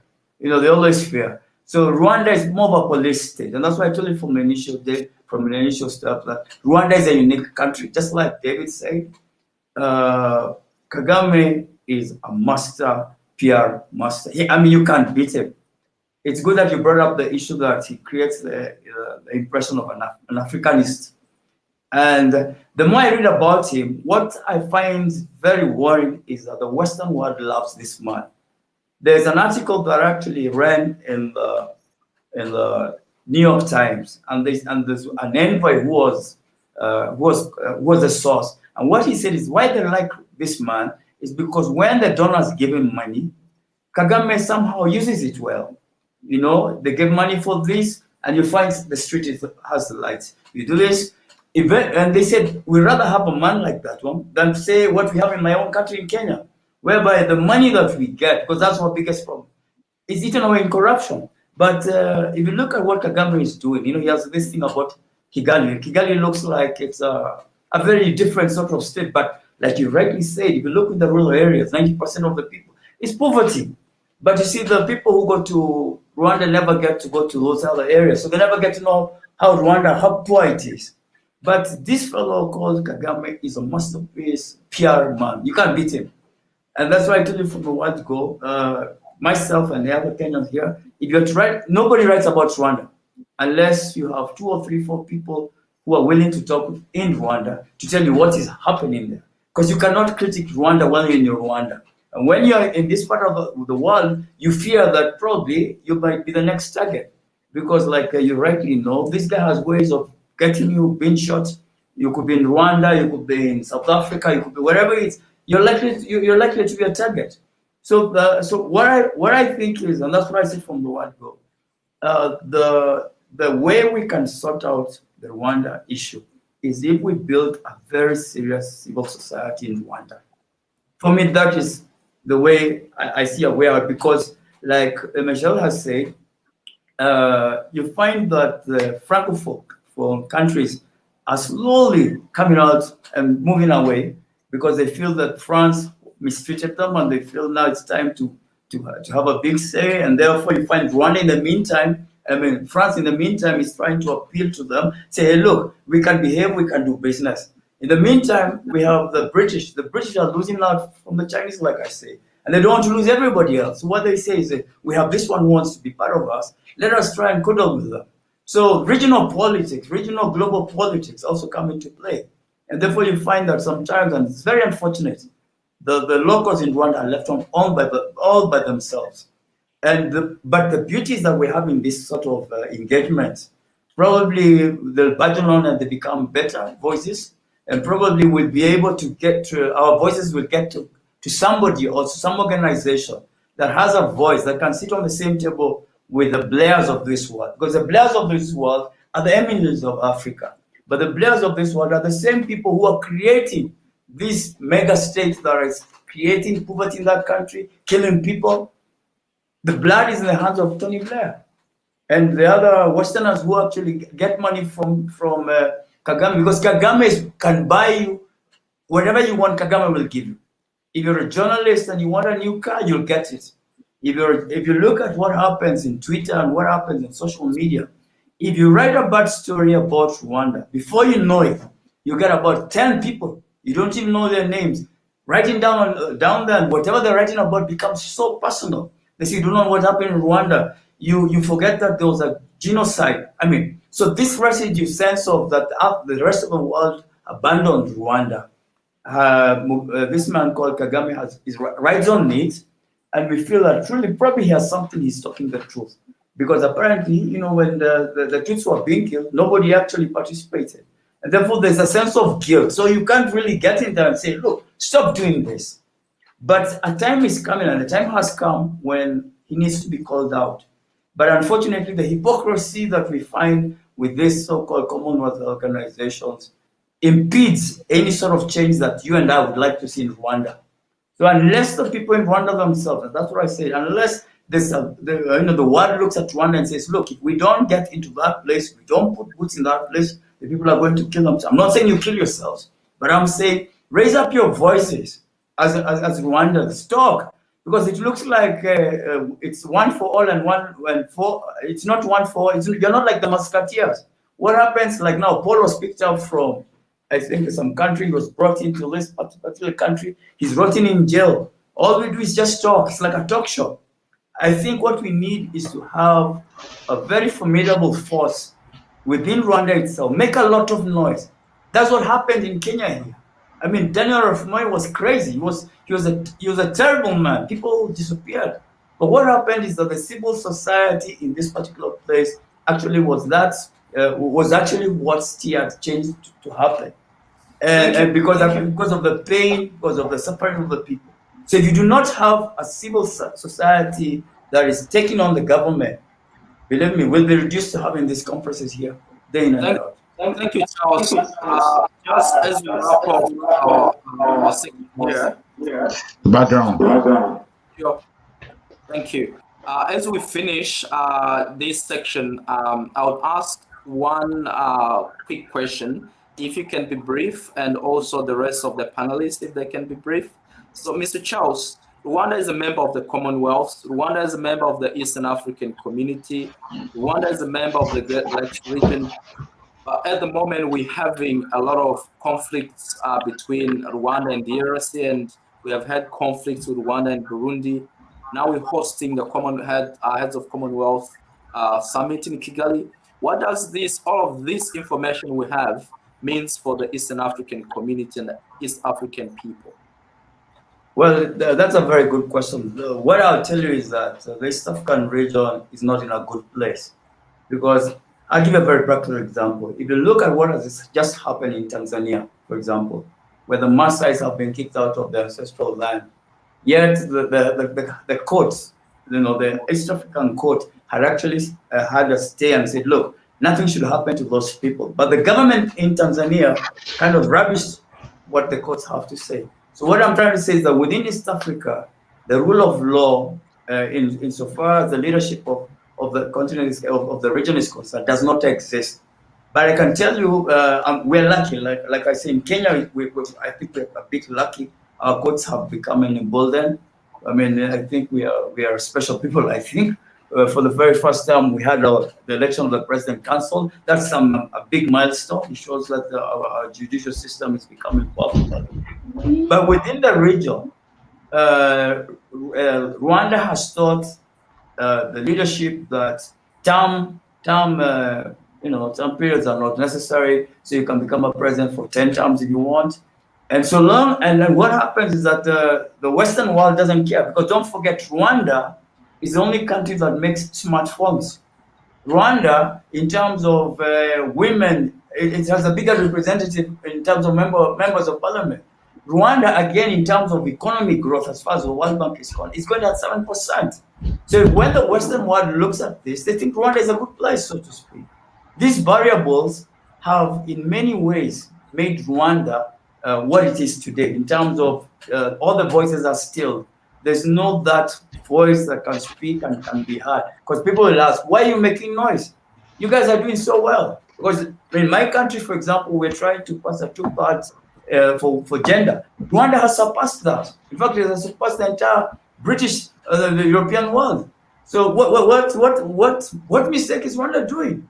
And that's a PR that this man called Kagame writes on. So when you ask me what we can learn in East Africa, there's nothing like East Africa. Kagame is East Africa in his head, and he decides what goes on. He's a small country, but you realize that everybody listens to what he has to say, because the guy has bad manners. You know, you remember he went to DRC, has fallen in DRC. He's causing mayhem in Uganda as well. They're fighting, but thank God that the son of Museveni is trying to create some peace or something. I don't know what's going on in there, but you realize that these countries are more are ruled by the same people. They have the same interests. So I'm sorry to say this, but the Commonwealth leaders are hypocrites. And I don't think that much, apart from trying to satirize the poor leadership, the pathetic leadership of Kagame, I don't think much is going to come out of that meeting. That's my take. Thank you very much, Charles. Thank you for your time. I'll quickly go to Ms. Arong as we finish. In your book, you spoke about the transnational repression, and we have spoken about a lot of things that are being done in Rwanda that the government, the British government knows. What would you like to say, or what would you say to the British government and also to the taxpayers in Britain who are funding these trips of the politician delegates to go to Kigali? Well, you know, I would have intervened and had a conversation with Baroness Scotland if I was working for the British government and said, do you really think it's an appropriate place to stage a venue there? And instead they've been falling over themselves. So, you know, I think the Brits could do an awful lot more And the trouble is that now we have this refugee asylum processing deal. So the British are not going to be putting any pressure on Rwanda on the human rights front or on any front. And it is it's a very unpopular deal here with about half the population. There are people within Boris Johnson's government who also have an issue with it. So I think as long as that policy remains in place, Britain will be incredibly hypocritical on Rwanda, and it will ignore its human rights record and ignore its destabilization of the region.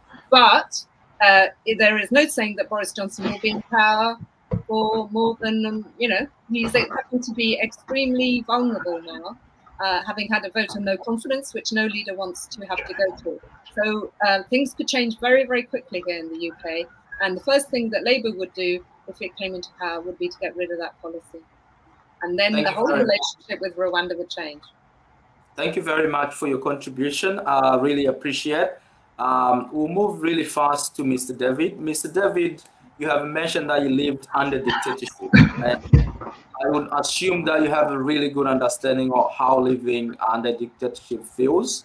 What would you like to say to the young Africans that looks up to Kagame as the new Kwame Nkrumah or the new Nelson Mandela? What I'd mention is that Kwame Nkrumah and Nelson Mandela were both democratically elected heads of state. They didn't just happen. And in at least in Nelson Mandela's case, he stepped aside. He was constitutionally entitled to run for another term in office. He chose to step aside. So these people that you look up to, the reason you look up to them is because they make choices to do things the right way. And I hate criticizing Kwame Nkrumah, but the truth is, toward the end, he himself had this sort of Kagame light moment, and that led to him ended up the way he ended up. So there's a reason why dictatorship statistically doesn't work in Africa. It's like, so if you were to go through a list of African heads of state from the independence era to date, and you were to categorize them by who is democratic and who was a dictator, and then look at the success rate, it's very clear that there's a huge disparity in favor of dictatorship and failure at the same time. There's a reason for every quote unquote benevolent dictator, even though there's really no such a thing, but people like to reference people like Thomas Sankara, which is dubious. But for every Sankara you get 5 Bokasas and Idi Amins and Kamuzu Bandas and all those kinds of people. We have them in excess in African history, and because the population of Africa is statistically so young, I feel like a lot of us genuinely have no idea what it meant to live under these people, which is why these narratives that are being heavily sponsored by people like Kagame, like I know some of the PR agencies that he uses. I could mention names even, but it probably wouldn't be a good idea to do that.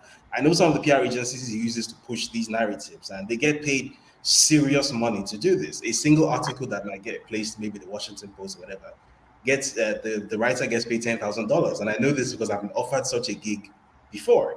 That's how it works. Like, these things are very well funded. The reason that young Africans seem to have some kind of fondness for these narratives is because somebody is sponsoring these narratives. Somebody is paying people whose skill set is to push these ideas on you and make you think that it was your idea, that it came out of your head. It's not your idea. It's someone else's idea, serving someone else's interest, that they have paid other people to implant in your head. So be very careful about what ideas that maybe you saw on TikTok or wherever. Be very careful about what you let into your head. It's not everything you see on the internet that you need to take at face value. There are people whose job is to act mind control on you if there is such a thing. So that's what I would say. Just coming from the point of view of someone who grew up in Nigeria under General Sani Abacha, where people used to disappear randomly. Like, it was like, I have that experience. Even though I was a child then, the feeling of terror, I cannot forget it. And it's not something that anyone should have to go through again. Thank you very much, David. As they say, not everything that glitters is gold. I think that will really wrap up our session. I will thank you all for your time. I'll pass back the microphone to our coordinator, Mr. Fred, if he's in the studio. Mr. Fred, thank you. Thank you, people, for your time. Thank you very much, Chancellor, for your work here, and thank you to all the panelists. But before you go away, I really do have to follow up a follow-up question to Charles. Charles, as a Kenyan, you live in East Africa, so you just told us some things about Rwanda being part of East Africa. But I'm asking myself a question. Yes, the Commonwealth leaders, is we see it, there are hypocrites, as you said in your words. But how about the East African leaders? I mean, Rwanda has been a member of the Commonwealth since 2009, just joining Kenya, Tanzania, and Uganda, who have been there. We have seen, sometimes President Kagame, hand in hand with President Jomo Kenyatta, Uhuru Kenyatta, sorry, and then also with Museveni some times ago. And as you remember, a few years ago, he even, intimidated one of Tanzania's president. So what do you see that the leaders in East Africa can do to help, in Rwanda, in situations that we are seeing now of, abuse of power, because you don't see much of those leaders coming from them? Freddie, what do I need to tell you, my brother? The answer is nothing, because look at it this way. If you look at Uganda, they have issues. If you look at Tanzania, like I told you, as recent as last week, again, the president there has caused mayhem, trying to kick out a community from the piece of land. So East Africa is a troubled region. We cannot have, there's no leader who can actually take the model line, the straight line. I think they are all the same. Nobody wants to point fingers on the other person and say, look, I think we are winning you. And then number three, I think right now, the concentration of politics in terms of regional, it's not something that is highly appreciated by the leadership. I think what is important is sustaining their leadership. Theirs, not the people. And therefore, what happens? All the 3-4 leaders will do whatever it takes to maintain power. So, in my opinion, I think it will be an imagination. To be imagining too much to imagine that the East African region can sit down to discuss about Rwanda. Rwanda is actually a country that is respected because of your leader, of your president, that president down there. Not because it has anything to offer, but because whenever Kagame speaks, I think the rest of Africa feels they have a voice. Because he talks about, and that's the irony, he says things that somehow have traction with majority of the despondent youth. And don't forget, for example, Uganda has the youngest population on earth. Rwanda equally has a young population. They feel proud that they have a leader who can stand up to the British. They think it's a good thing, like David said. So this narrative has what we call traction with Africans, young, with a certain demography. Because again, a lot of them have never experienced freedom. They don't know what it means to lose freedom. And therefore, what happens is that when you tell them, there are people like in my country here, Kenya, they think Rwanda is better than this place. You can imagine. They think that what Rwanda is going to, how Rwanda is, particularly in the capital, Kigali, is a sign that Kigali is doing better than Kenya. Because the demography here in Kenya, the young youth, they do not know what trouble is. They just inherited a country where institutions are functioning, and they think this is the way life is. If you look at Rwanda in the meantime, you realize that the people there have this genocidal narrative that has been pumped into their heads. Because even when Kenyans go to Rwanda, when they come back, they're different people. They kind of fear. When they talk, they look behind their backs. They think somebody's listening to what they're talking about Rwanda. And they're not willing even to discuss what is happening in Rwanda. So I'm sorry to say that Rwanda is, and I'm sorry for the people who live in that country, Rwanda, for lack of a better word, is the next Eritrea. It's more like Eritrea. It's only that Eritrea doesn't have a lot of what we call good roles, to show like the one you have in Kigali. But the spirit of Eritrea is the same one that you have in Rwanda. The leadership in Rwanda and the guy in Eritrea are one of the same kind. So I think I'm a prayerful man. I'll pray for Rwanda, and I pray for Rwandans to come together. And but don't put a lot of hope in the East African leadership trying to create change in Rwanda. I think that's okay. Impossible. All right. Thank you very much. Thank you very much, everyone, for joining us. And your input was very, very interesting and very important for the Rwandan population and the world as a whole. So that being said, we had said that we'd had 3 panels today, but we have a 4th panel. We didn't talk about it because the people that have to be on the 4th panel are in Rwanda, and we didn't want to announce that before time. So we are being joined now by Victoire Ingabire. Victoire Ingabire from Kigali. Victoire Ingabire, are you there? Your microphone, please.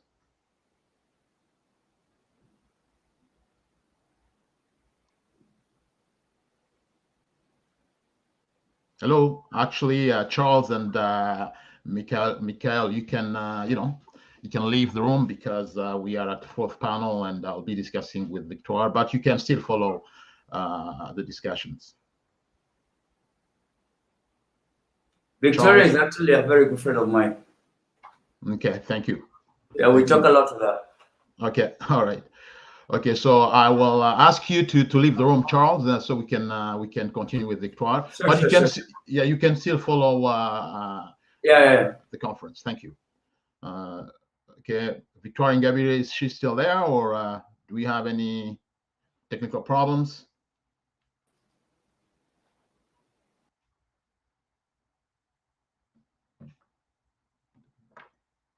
Hello. Can you have Victoire connected, please?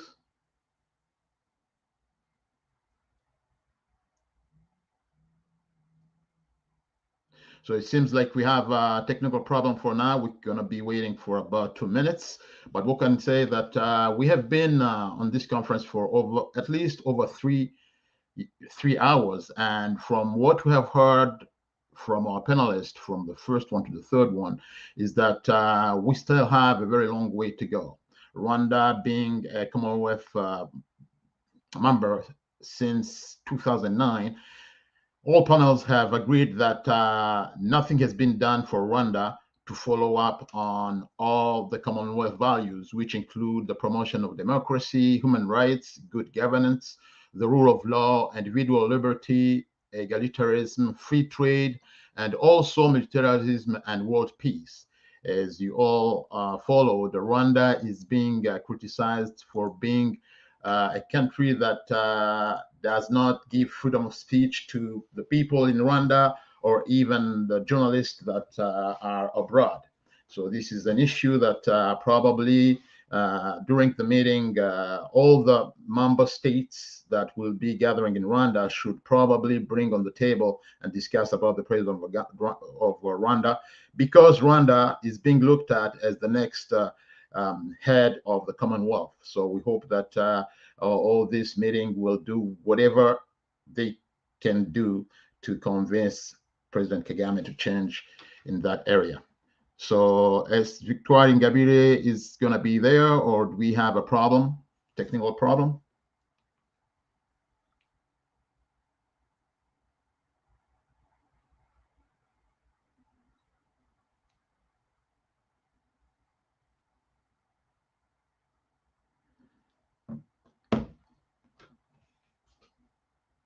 It seems like we still have connection problems with Rwanda. And I will remind also that on this last panel, we also had to have Mr. Bernard Ntaganda, who's in Kigali also, but because of connection issues, he could not either join us. So we're going to be waiting for about another 3 to 4 minutes, and we'll see if Victoire can connect. That being said, I remind the people that are following us that this conference has been organized by Rwandans' Rights and in collaboration with some other organizations like Jambo SBL, Radio Urumuri also. And I thank them for putting together this conversation, which is very important for the whole world, and especially Rwandans and the Commonwealth members, because we are looking at the Commonwealth as an organization that can help bring peace and also freedom in Rwanda.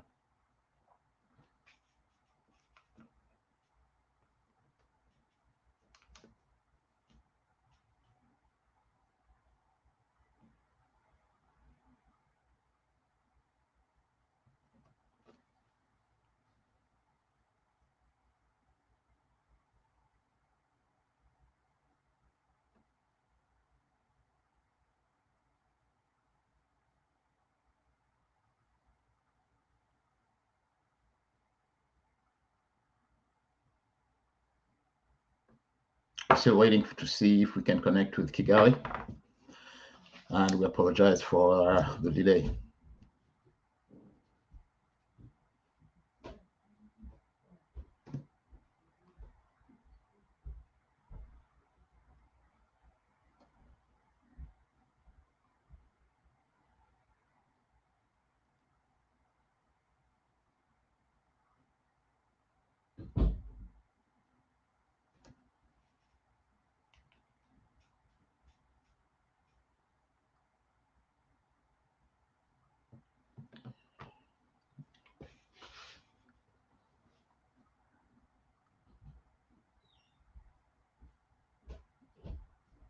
As we are still waiting for Victoire Ingabire to join us. Hello. Hello. Welcome, Victoire. Okay. Thank you. And I'm very happy that the connections could work for us now. So I will just introduce you to the followers here. And your name is Victoire Ingabire Umuhoza. You are speaking to us from Kigali, Rwanda. And I remind the people that are viewing us that you are president of Dalfa Umurinzi, a political party in Rwanda that stands for democracy and liberty for all. I'll also remind that Victoire Ingabire has returned to Rwanda in 2010, in January 2010, coming from the Netherlands, where he had spent actually more than 10 years of studying. And he returned to Rwanda for to pose his candidacy as a president in the presidential election for 2015. But as she had planned, the plan did not go as she planned, because they have decided to put her in jail on fabricated issues, and she spent 8 years in prison. I believe that's a resume of your life living now in Rwanda. And Victoire Ingabire, thank you for joining us today. And I do have a question for you, because Rwanda is now hosting the Commonwealth head of government meeting next week. And my first question for you is, as a woman politician living in Rwanda, and knowing that equality of gender is one of the core values of the Commonwealth, how do you see Rwanda going into that value? Do you see Rwanda as being representative of that value or not? Rwanda, I appreciated the government of Rwanda, because it has taken measures to involve women in decision making. It has created a logo and the institutional framework, and it takes some steps to empower women. For example, Rwanda has the highest number of women parliamentarians in the world.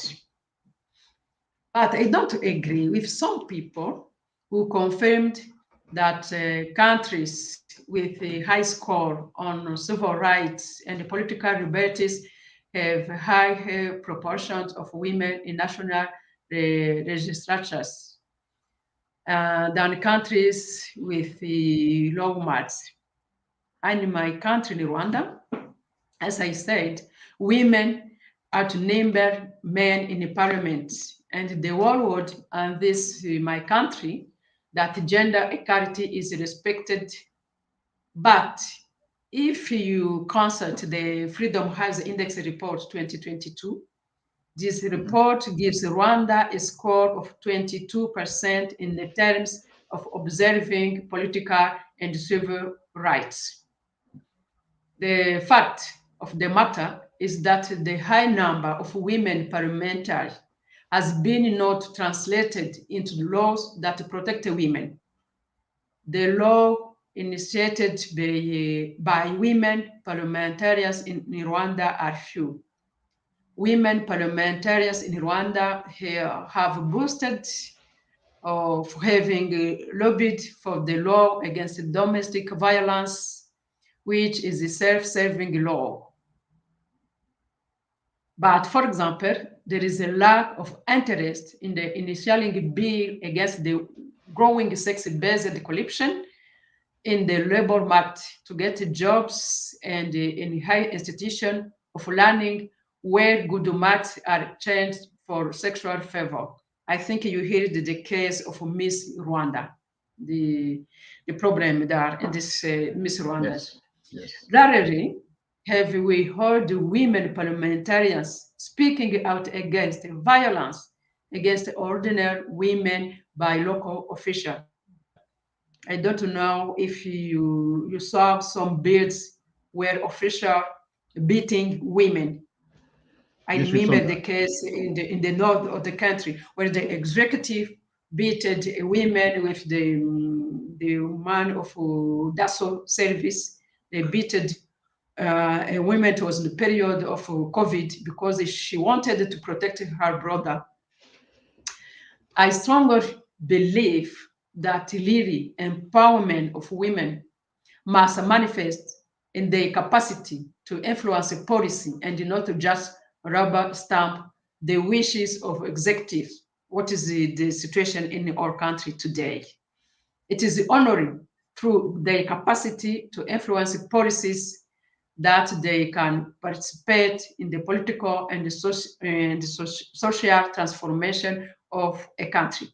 This, we have so many women in the parliament, but there's nothing changed in our society because I can say that they are there only for the Rwanda public relations, that for the image of the Rwanda government. Yes, and you know that excuse me to cut you off, but following up on what just told us, we've seen so many times women being beaten by the police or some other security people in Rwanda, and as you said, there are so many women in the parliament, despite not influencing policy. Did any of those women at least raise a voice to say something or ask that those people can be charged and so on? No, they did not. That is where is my concern, because we have so many women.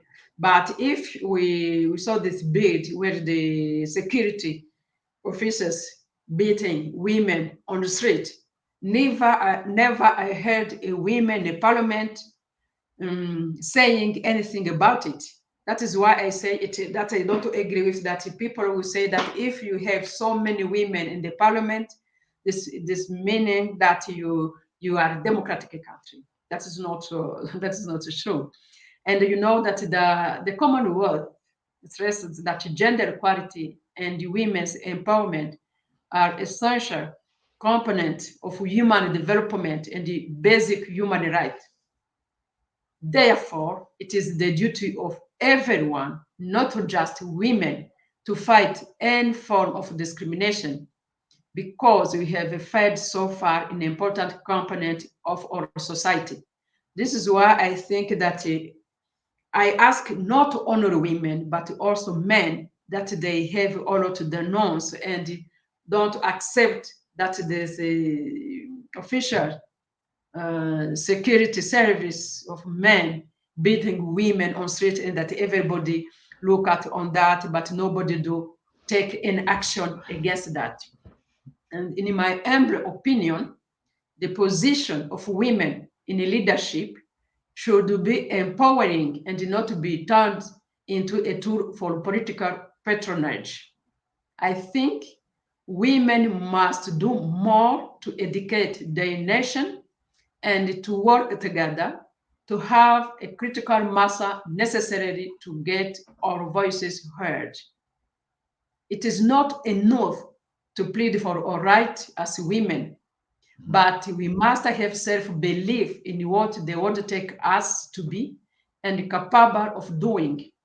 That we have the capacity to build peaceful societies with full human potential and sustainable development. I believe that as women, we can. Yes, together we can, and let us start from the Commonwealth. Okay, thank you very much, Victoire. That's very, very well said. And that being said, Victoire, you are in Kigali, and in less than a week, the Commonwealth meeting will be held there. My other question is, as a politician, have you been invited or not at all? No, not. I was tried to be registered to participate in the Commonwealth Women Forum. They did not answer me, and I tried to be registered in the People Commonwealth Forum. They did not answer those. I will not participate in this forum. But and yesterday I saw that it is honoring me as a political, but I saw that also there are some journalists that we will not get accreditation to participate in these meetings. So did you at least try to have the government of Rwanda register you, or you did not try that way?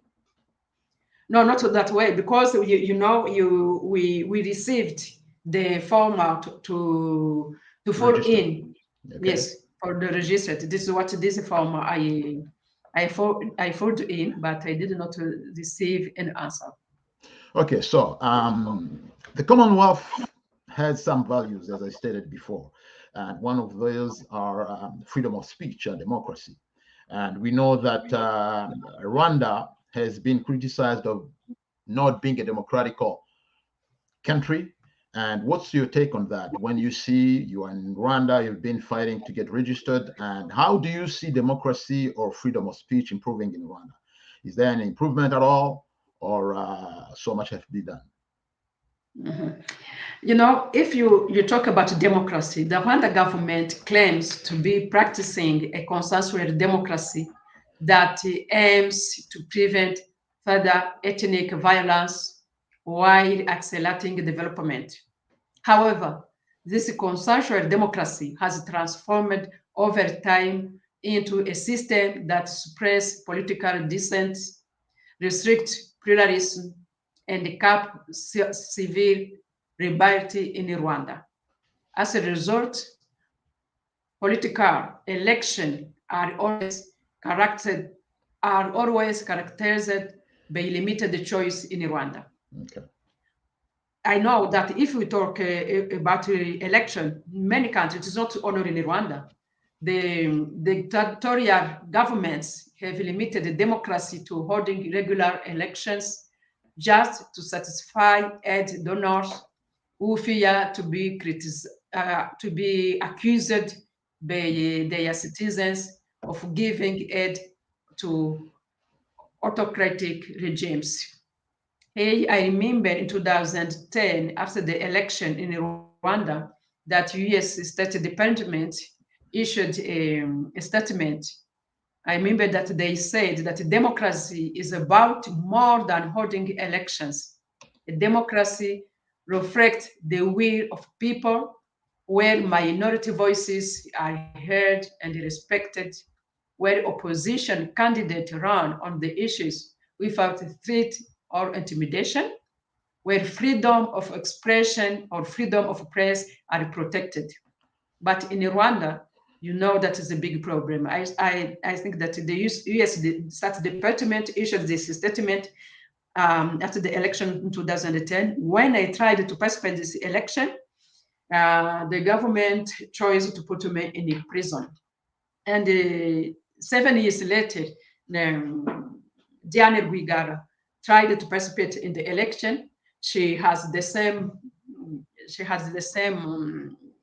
problem as me, because she was put also in the prison.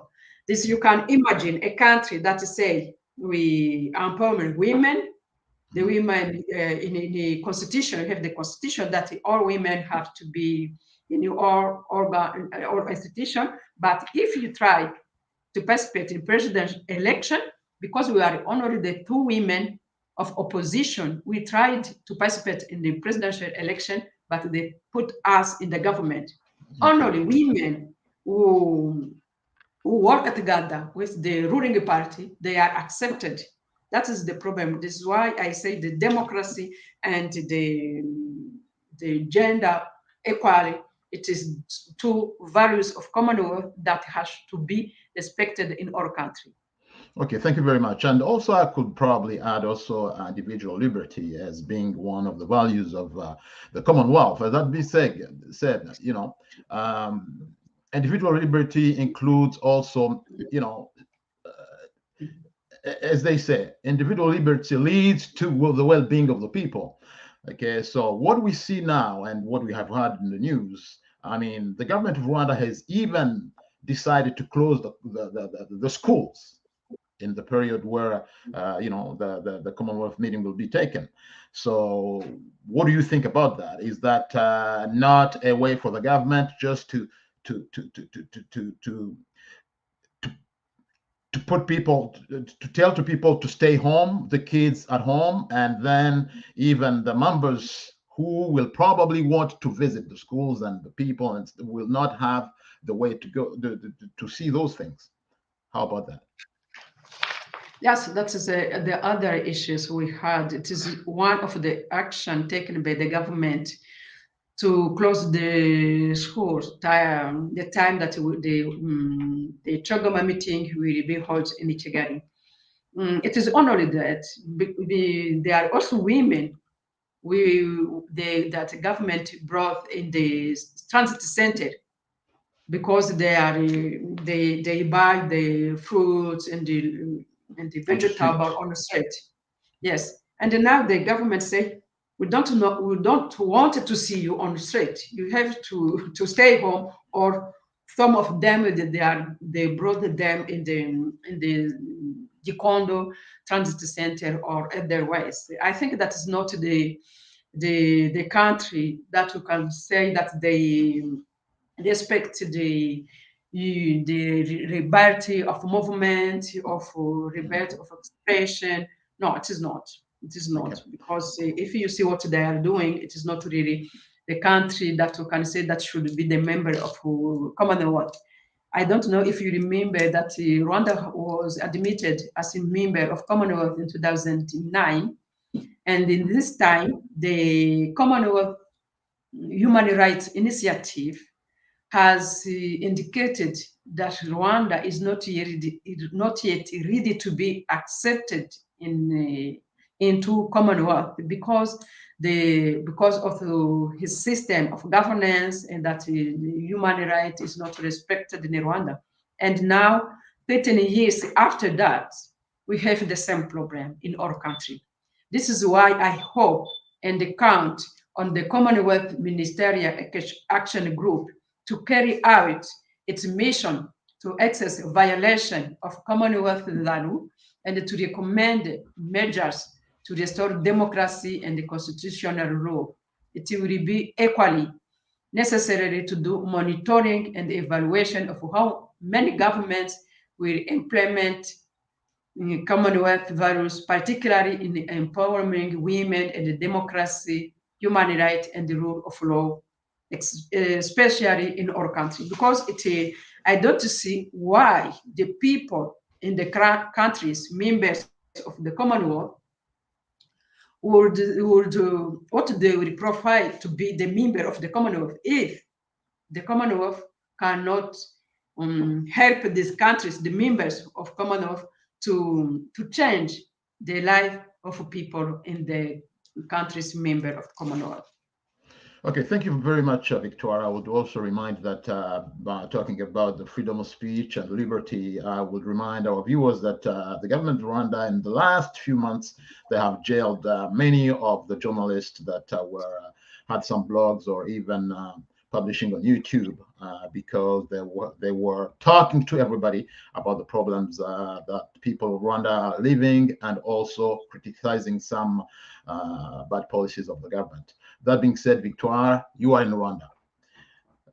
None nagira ngo nkubaze ikibazo mu Kinyarwanda kugira ngo abanyarwanda badukurikira bashobore kumva banasobanukirwe Commonwealth wenda values agaciro sinzi ukuntu navuga values mu Kinyarwanda indangagaciro zimwe nagira ngo ube wabwira abanyarwanda wagira icyo babwira ukurikije ko u Rwanda nk'igihugu cyemerewe kujya mu muryango wa Commonwealth kandi akaba ari indangagaciro zimwe ikomeyeho cyane nka demokarasi, uburenganzira bwa muntu, kuba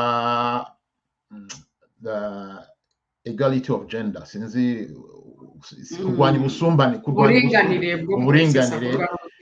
Ndagira ngo ugire icyo wabivugaho kandi unatubwire nanone ukurikije uko ubibona, nk'uko nakubajije mu Cyongereza. Twumvise ko hari amashuri yafunzwe mu Rwanda kandi tuzi neza ko mu Rwanda bakora ibyo bashoboye byose kugira ngo berekane ko igihugu gikeye nta kibazo gihari, kandi tukaba dutekereza ko mu gihe nk'iki igihugu gisurwa, abantu baje mu nama batanga imfashanyo mu gihugu bagombye kugira umwanya wo kugira ngo bajye kureba abaturage kandi basure n'ayo mashuri barebe icyaba kibuze kugira ngo bashobore gufasha. Ibyo byose babitubwiraho iki mu magambo make mu Kinyarwanda? Urakoze.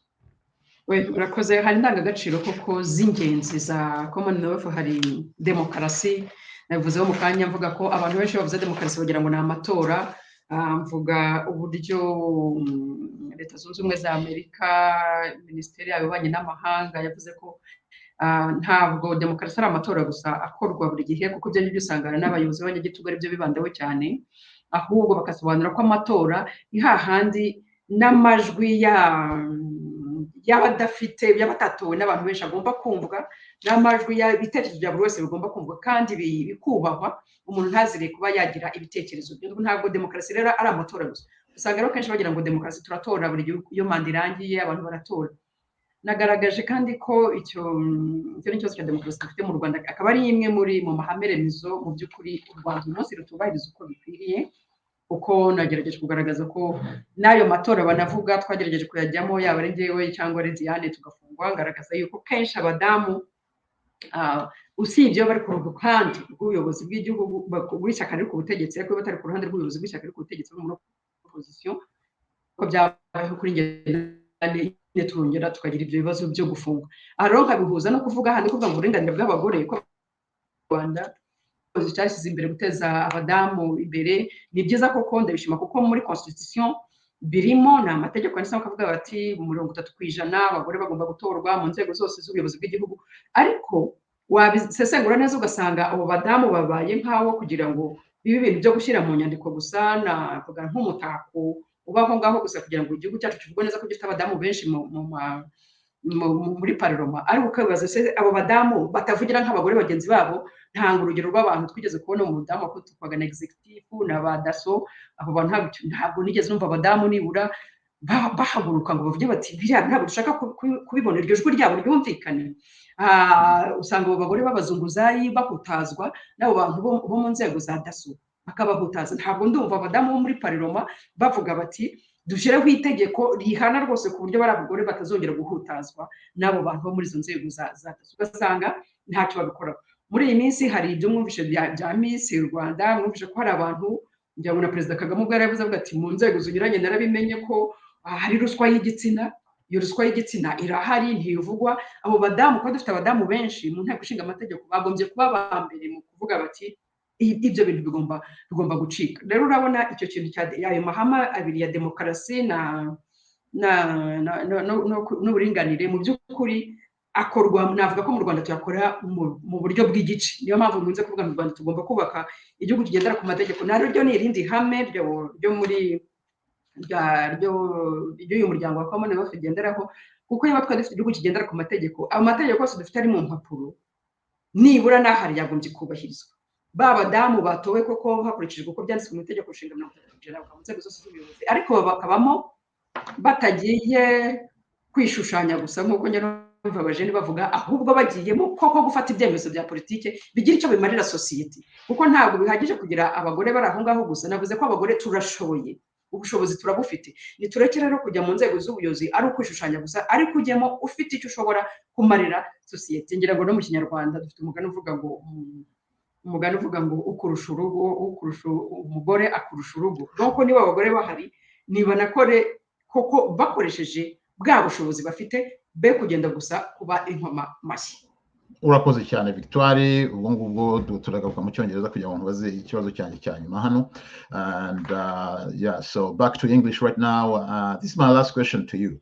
I mean, the meeting of the Commonwealth is approaching, and as we know, you are waiting for your party to be organized so you can do your political activity, without any problems. So do you think you'll get a chance probably to put in a word to those who are coming to the meeting so they can pressure at least the government of Rwanda to let you be recognized as a politician and recognize your Dalfa Umurinzi as a political party in the country?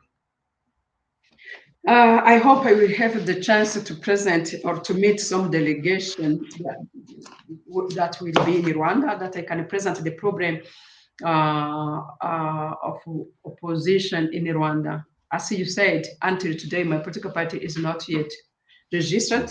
Yeah. And the government cannot explain why. They cannot give me the authorization to act according to the constitution of Rwanda, because in the constitution, the constitution authorizes multipartyism in Rwanda, but I don't have an authorization to organize the first meeting for my political party. This, I think, if I will meet some delegates who will be in Rwanda, I will ask that there is also something we send our letters to them before they come in Rwanda, explain that the core values of Commonwealth are not respected in Rwanda, and that we ask them that in the meeting they will take a resolution asking the Rwanda government to respect all values of Commonwealth, and that to set up a mechanism that can follow how Rwanda will put in action the core value of the Commonwealth. Okay, thank you very much, Victoire Ingabire, for being with us. At that word, we end our program of today. And I would like to take this time to thank everyone who participated. I would like also to thank the technicians behind the scenes and everybody who has contributed to this event. And I thank also very much to all those who have been following us, and remind you that this event had been organized by Rwandans Right in collaboration with Jambo SBR, Radio Urumuri, Radio Television Impinduka, and also Mouvement Idamanje. Thank you very much all for following, and stay tuned, because very soon we'll get back to you again. Thank you very much, and my name is Freddy Usabwera, and I was speaking to you from Canada. Thank you.